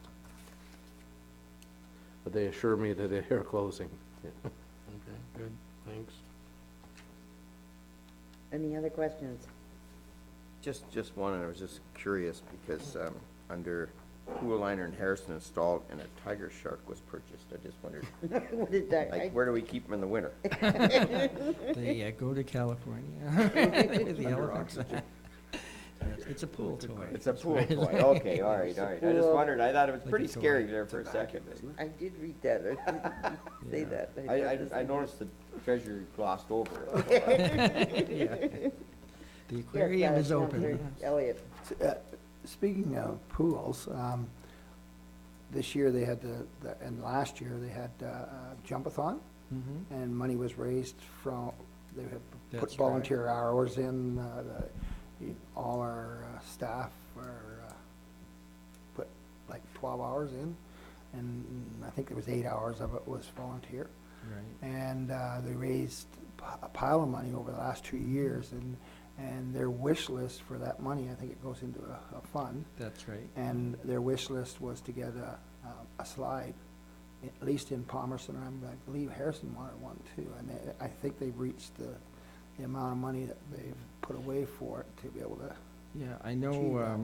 Program Director, Lubers always has me kind of put it into a reserve if they don't spend it during the year until Yes. they come to whatever amount they need. So Mhm. as soon as either he and Al and Prac let us know what you want to use it Bring for. that forward, so that money is actually gone into a reserve, then it's not being used No, for expenses. and that'll come up again in the budget. Because Yeah, that was we like did that. public funds raised on a volunteer basis, That's right. so. So we that's try why it's- and not let it go into the general. Yeah, pool, if and you we like. certainly don't want it to go into expenses if that's what they raised the money for, That's and that's right. what their heart was in. What? Just to help with that question, we have Recreation doing a summer season end report, and that'll be coming in November, so we'll make sure we address how much is in there and what can be done with that, because Yeah. it depends on the slide you get. They're very expensive or not so expensive, so. Yes, and I think they went through the catalog systems, I think you've got a pretty good swim group here, and I think they have a pretty good idea what they would need for that, and I just wondered if that was still being, the money was in a reserve for that. So it'll probably come forward in Prac too, with it at that time. Okay, thank you. Are there any other questions before we make the recommendation? Okay, the recommendation is the council receive the October 8th, 2013 report from the treasurer regarding the August 31st financial review for council's information only. Someone make that? Councillor Turton, seconded by Deputy Mayor Fisk. All in favor? And passed. And the last item on the agenda is the Infrastructure Ontario loan application. Certainly. Well, Deputy Treasurer Forbes and I have been researching the various alternatives this time. As some of your longer-term councillors will remember, we've gone through the county primarily the last few years, primarily because the county has a really great credit rating, actually better than the province right now, and we can share some of the costs. And every time I do, and I think the county treasurer does too, is do a comparison between Infrastructure Ontario, which is the old OSIFA and the old OMIFA agency. And in general, the county, through their syndicate, has been a bit better. This time, the rates are much closer. Infrastructure Ontario is ahead and a lot more flexible this time. And Minto was the only one looking for money this fall. So we would pay 100% of all the legal and everything too. So that's an added cost. With Infrastructure Ontario, there is no added cost. It's all kind of filled in there too. And so we're looking primarily at two projects. One is the Clifford land that we purchased very early in 2013, and the water meter project. And I know I've come to council before and explained the rationale for doing it in 2 phases instead of 4.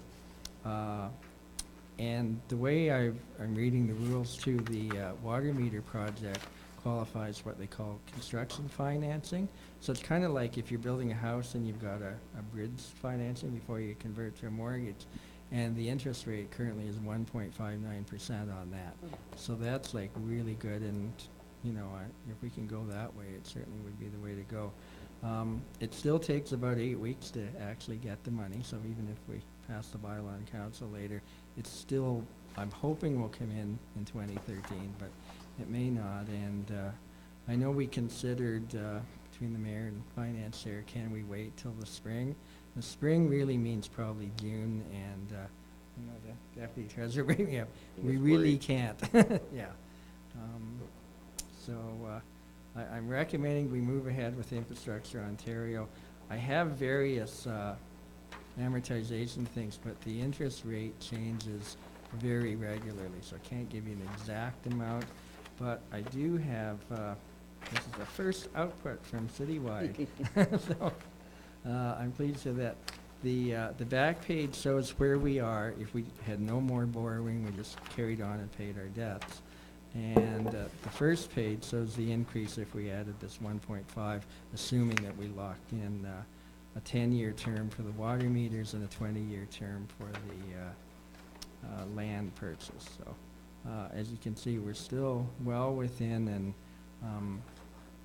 I did a lot of research into financial indicators, and the town is still in a good position, certainly on an accounting basis going forward, even with a bit more debt, because we peaked, and we borrowed for good reasons. The depth of the recession, and there was a lot of infrastructure programs available. We grabbed them or tried to pay our 1/3 share, 50% share, but we've had a couple of years where we really haven't borrowed, and even 2010 it was only $615,000, and we're roughly paying $1 million in principal a year. So we've come down, and we can, I think, afford to go back up again if we want to do capital projects. So I just wanted to mention that the Finance Committee did meet, and Gord presented several reports showing primarily where we are as far as debt to taxes to equity to reserves, tax base, reserves, which was very interesting information, and we felt quite comfortable with this borrowing that he is suggesting.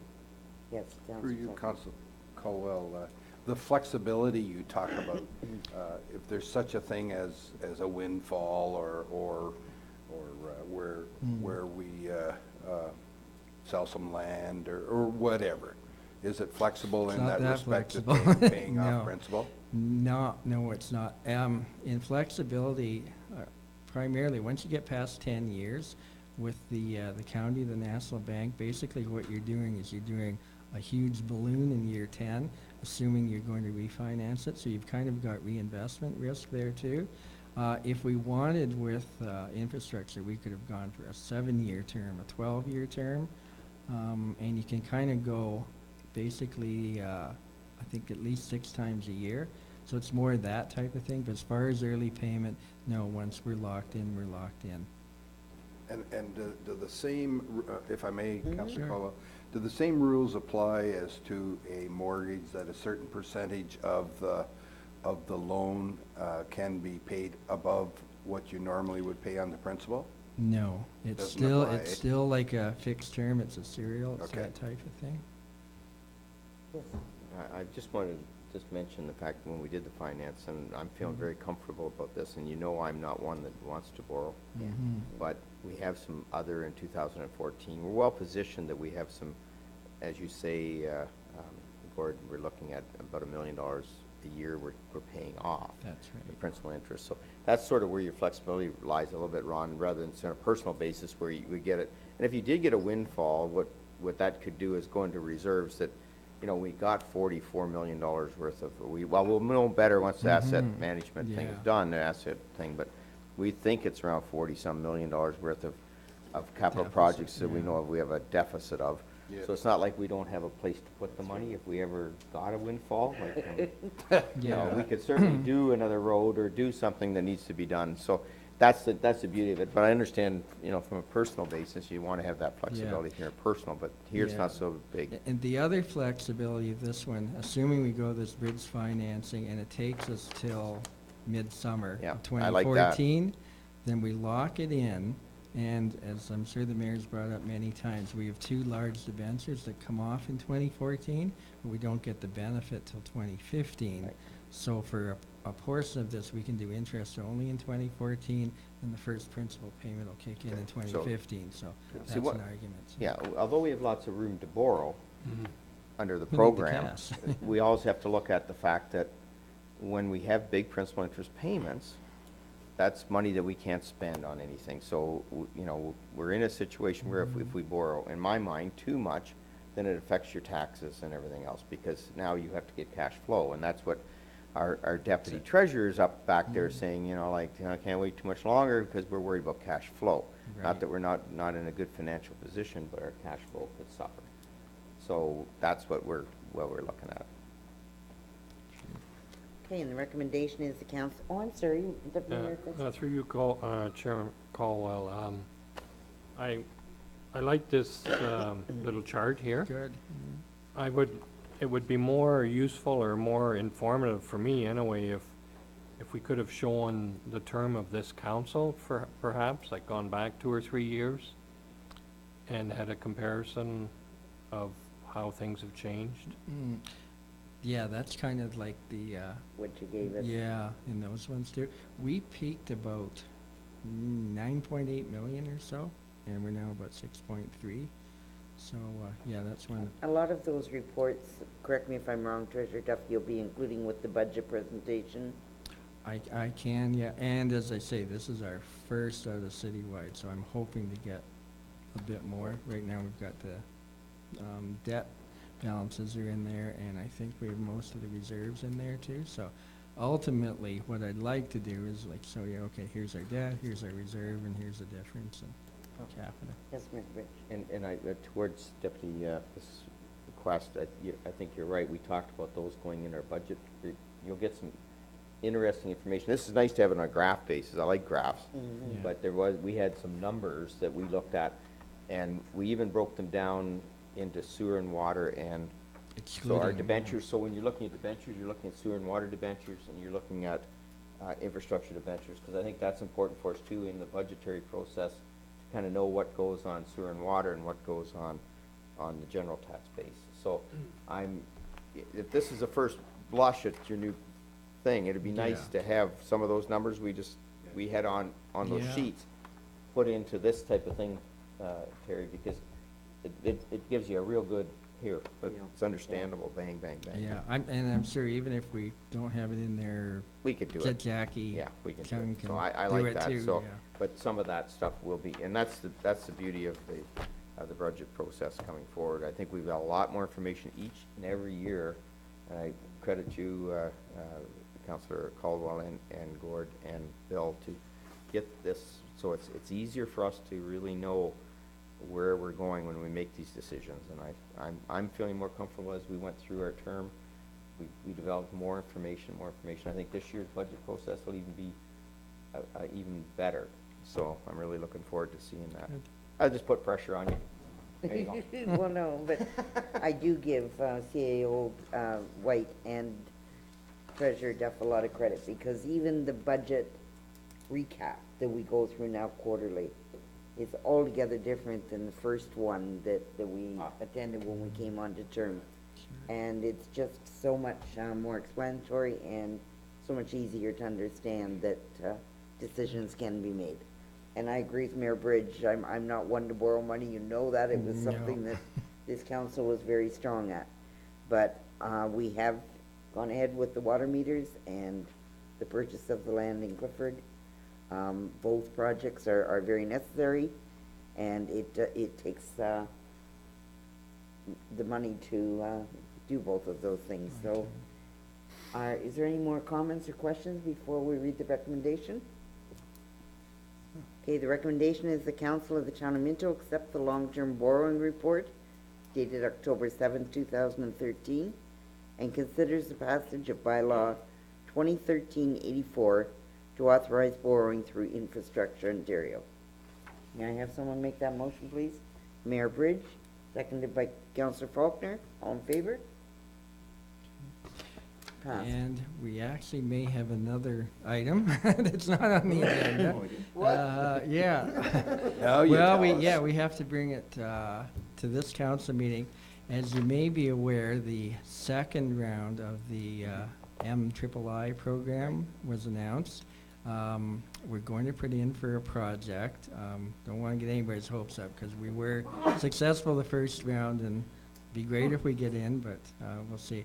The issue is we need a resolution of council endorsing the project, and the deadline is November 1st, and this is the last council meeting before November 1st. So CEO White has prepared a motion, and in consultation with Public Works Director Hanson here, we've chosen a bridge project again. It's one at the intersection of White's Road, County Road 5, and the third line. And we don't have the final roads needs inspection report yet, but that one stood out and has been posted with a load limit.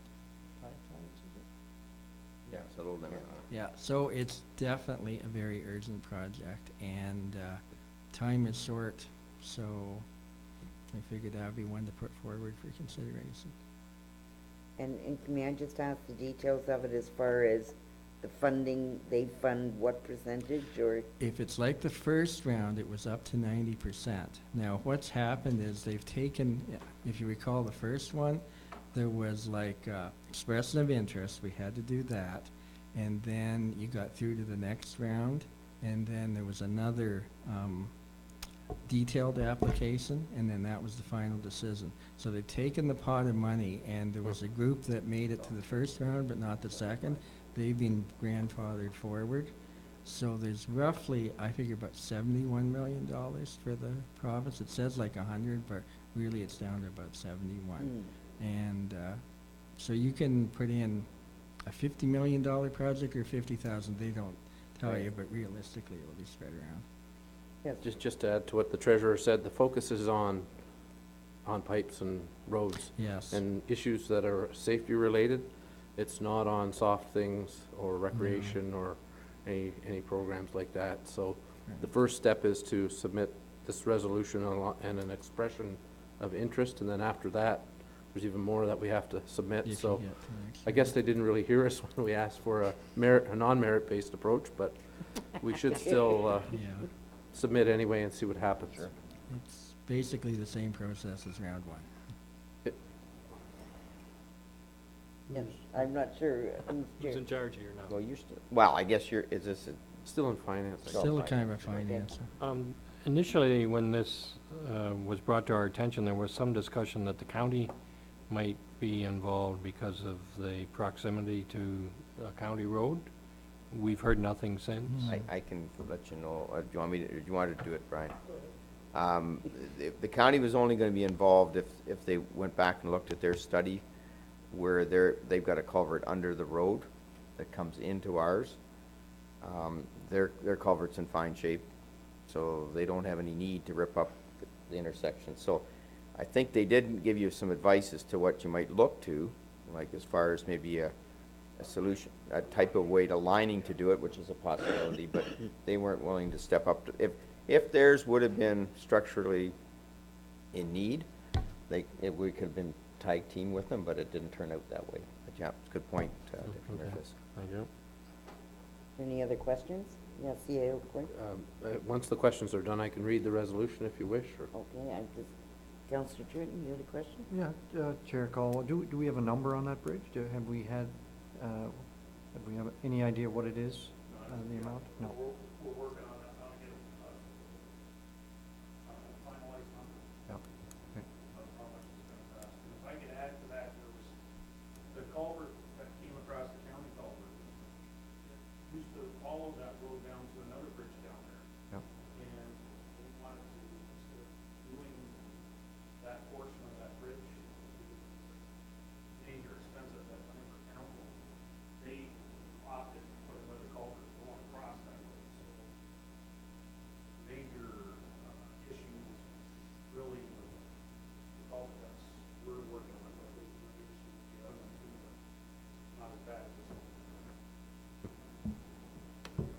a little background, just curious.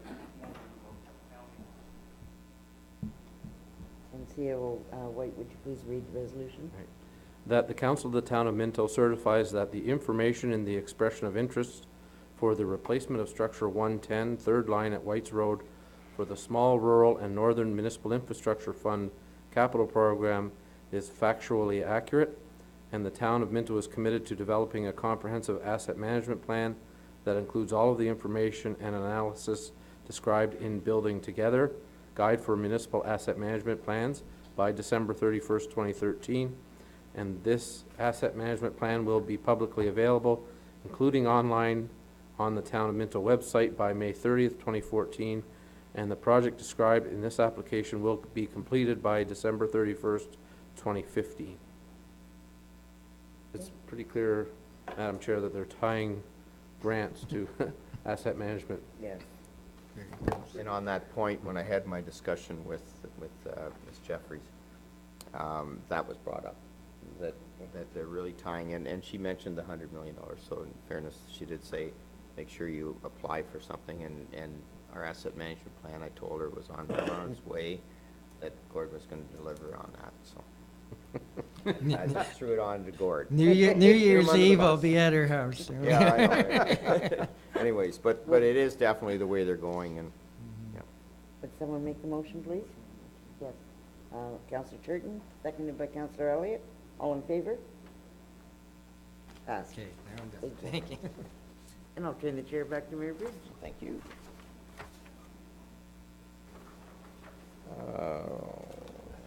Okay, additional items. Ron, did you have one? Yes, just want to say I got off to Osum at Perry Sound. And at Osum, we set up for our conference. Perry Sound's an excellent place. I had no idea what the Perry Sound was such a picturesque community, and it's very nice. It's going to be a great convention this year. There's a lot of plans, very similar to what we had in Nottawasaga.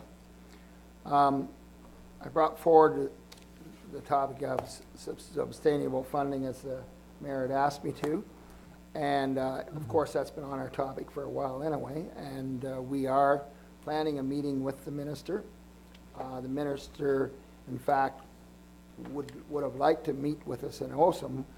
We in fact wanted to meet with him one-on-one to deal with one on our group to deal with this separately instead of trying to deal with it within a meeting, so we could have a stronger say in what he was doing. He said he was quite willing to meet with us, and so the date's still to be set, but we will be meeting with them. We may have to meet in Toronto. We're hoping not, but we may have to meet in Toronto to talk to them, and we will carry forward our concerns of our council, plus concerns of all small municipalities. We should be receiving more, and it should be shared in a better way. So we will be bringing that forward, and if there's any other concerns that you need me to bring forward to the OSIM committee that on behalf of our group have, I'm surprised it's even stronger than what we were the last couple of years. They seem to be listening to more what we have to say as a group. So if you need some stuff brought forward on behalf of our community and process, I certainly will do that. I don't even have to have a meeting. We can meet at a webinar if we have to. Thanks, Ron. Thanks for your work on that. Anybody else? Terry? Yes, I had the opportunity to speak with one of our Mennonite ratepayers, again, regarding the shoulders on Highway 89. He asked me if he brought his tractor and blade out to the shoulders and graded them sloping the way they should be, would they put him in jail? Probably. I said not likely in jail, but there'd like to be some charges. But those shoulders still aren't right. In fact, I've spoken to an engineer that works with Steed and Evans, and he said that that's what MTO, that's how they want the shoulders. They agreed that they shouldn't be that steep and they shouldn't drop off the way they do. So I would like to see a letter written to MTO from the municipality pointing out to them the issues there are issues, safety issues for our Mennonite ratepayers. And also if someone happened to have a flat tire, and especially in the winter, when you wouldn't be able to see it, you could drop off there. I wouldn't know where you would put your jack to change a tire, so there are issues there, and I think I'd like to see this municipality pointed out to them and ask them what their plans are. I think there are safety issues there that need to be addressed. And we talk about that at, department heads and draw, like, I would like to have some input from our roads guys. Yeah, sure. And to draft the letter properly, but I have no problem sending a letter off. I don't think they're right either. They look scary to me. We can take that as direction. You're hoping that it'll sag, right? Plain. Doing that now and having it go further into the ditches, they keep it up and they just let it gently settle. How long does? I'm guessing at that, so. Okay, well, let's look into that and see if but we should maybe take that into. And I have another item. I received a call from Bev May last week, and have been invited to a meeting of the Ministerial Association and some of the various charities in town with respect to the food bank. She has some health issues, and she's not able to continue at the pace that she's been working. It's been, I don't know how she's done it for as long as she has, but, so I guess I'm asking what involvement, if any, is the municipality willing to take, and any information or direction that I could take to that meeting tomorrow. Tomorrow? Tomorrow at noon, yes. At the United Church. It's a brown bag meeting. Well, and I've tried to have discussions. There's two ways to run a food bank. The ones in Palmerston and the ones in Clifford are run by committee, and Bev runs her own. And she's done a super job, don't get me wrong, she's done a super job all those years. But if you go to that meeting tomorrow, I've been trying to get them to have a committee, form a committee, because that's what they need to get Bev off the hook, because where they do a committee, then they have a set regiment. You have to apply for the food thing by a certain date, and then they give it to you on the Thursday, where Bev is 24/7.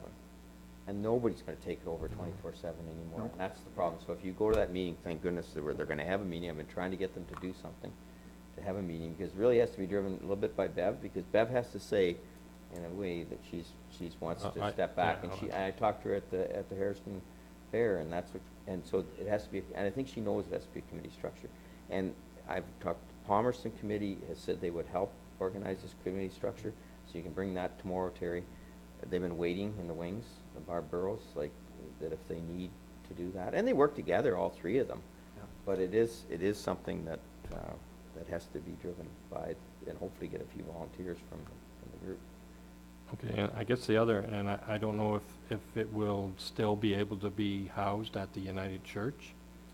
I think that's something that has to be decided, and do we have anything available, and if the United Church isn't a willing host anymore? Well, I think that we could bring that to the department heads and see, but there's nothing jumps out in Harrison, unfortunately, from a town structure. I've asked that question. I don't think we've got anything, Terry, on a town structure in Harrison, or Bill. We've talked about that, unless something comes up. But I'm not sure off the top of my head, maybe 10,000. yeah, I've been racking my brain on that one, but yeah, we can look into that, but I think they got to come up with that committee structure first, and then we have to deal with it on that basis. Okay, well, I'll take that message Yeah. to them. I had given that message to Bev, so she might have already been, they'll talk about that hopefully. Mayor Bridge, I'm not sure that we have a location that the municipality is involved with, but we certainly do have people who know landlords and know Yeah, needs, that and maybe we can find and the something. buildings, so Yeah. we can put our heads together, and if they do have to relocate, see if we can come up with some spaces that would be suitable for them. I'm not sure if that's an issue or not, but I think it might be. I would guess that once Bev relinquishes leadership, that it'll probably not be in in the United Church anymore, but I don't know that for certain. Yeah. You'll find out tomorrow. Sorry? You'll find out Yeah, tomorrow. yeah, find out tomorrow. It's good, I'm glad that's gone to that level, because that's what we've been waiting for. It has to be driven by that first. Obviously, she's reached out. I think she's ready. Yeah, that's good. Okay. Moved by Councillor Faulkner, seconded by Councillor Elliott, the Committee of the Whole convenes in the Town of Minto Council. Already signed that. That was quick. That was quick. We'll vote on it, maybe. Moved by Councillor, oh, you have a vote on that? Everybody in favor? Okay. Moved by Councillor Caldwell, seconded by Deputy Mayor Fisk, the Council of Town of Minto ratifies motions made in the Committee of the Whole. All in favor?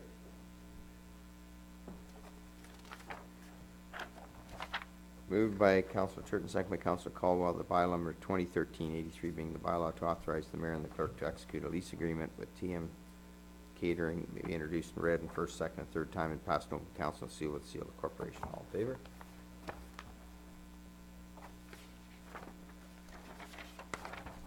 Moved by Councillor Elliott, second by Deputy Mayor Fisk, the bylaw number 2013-84 being the bylaw to the submission of the application of the Ontario Infrastructure and Lands Corporation OILC be financed capital projects be introduced and read in first, second, and third time and passed on open council and sealed with the seal of the corporation. All in favor?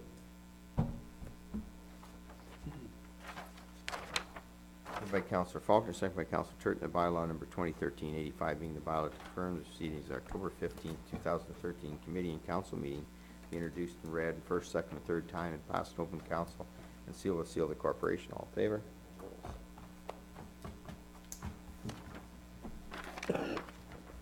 Moved by Deputy Mayor Fisk, second by Councillor Elliott, that the Council of Town of Minto adjourned to meet again at the call of the mayor. All in favor?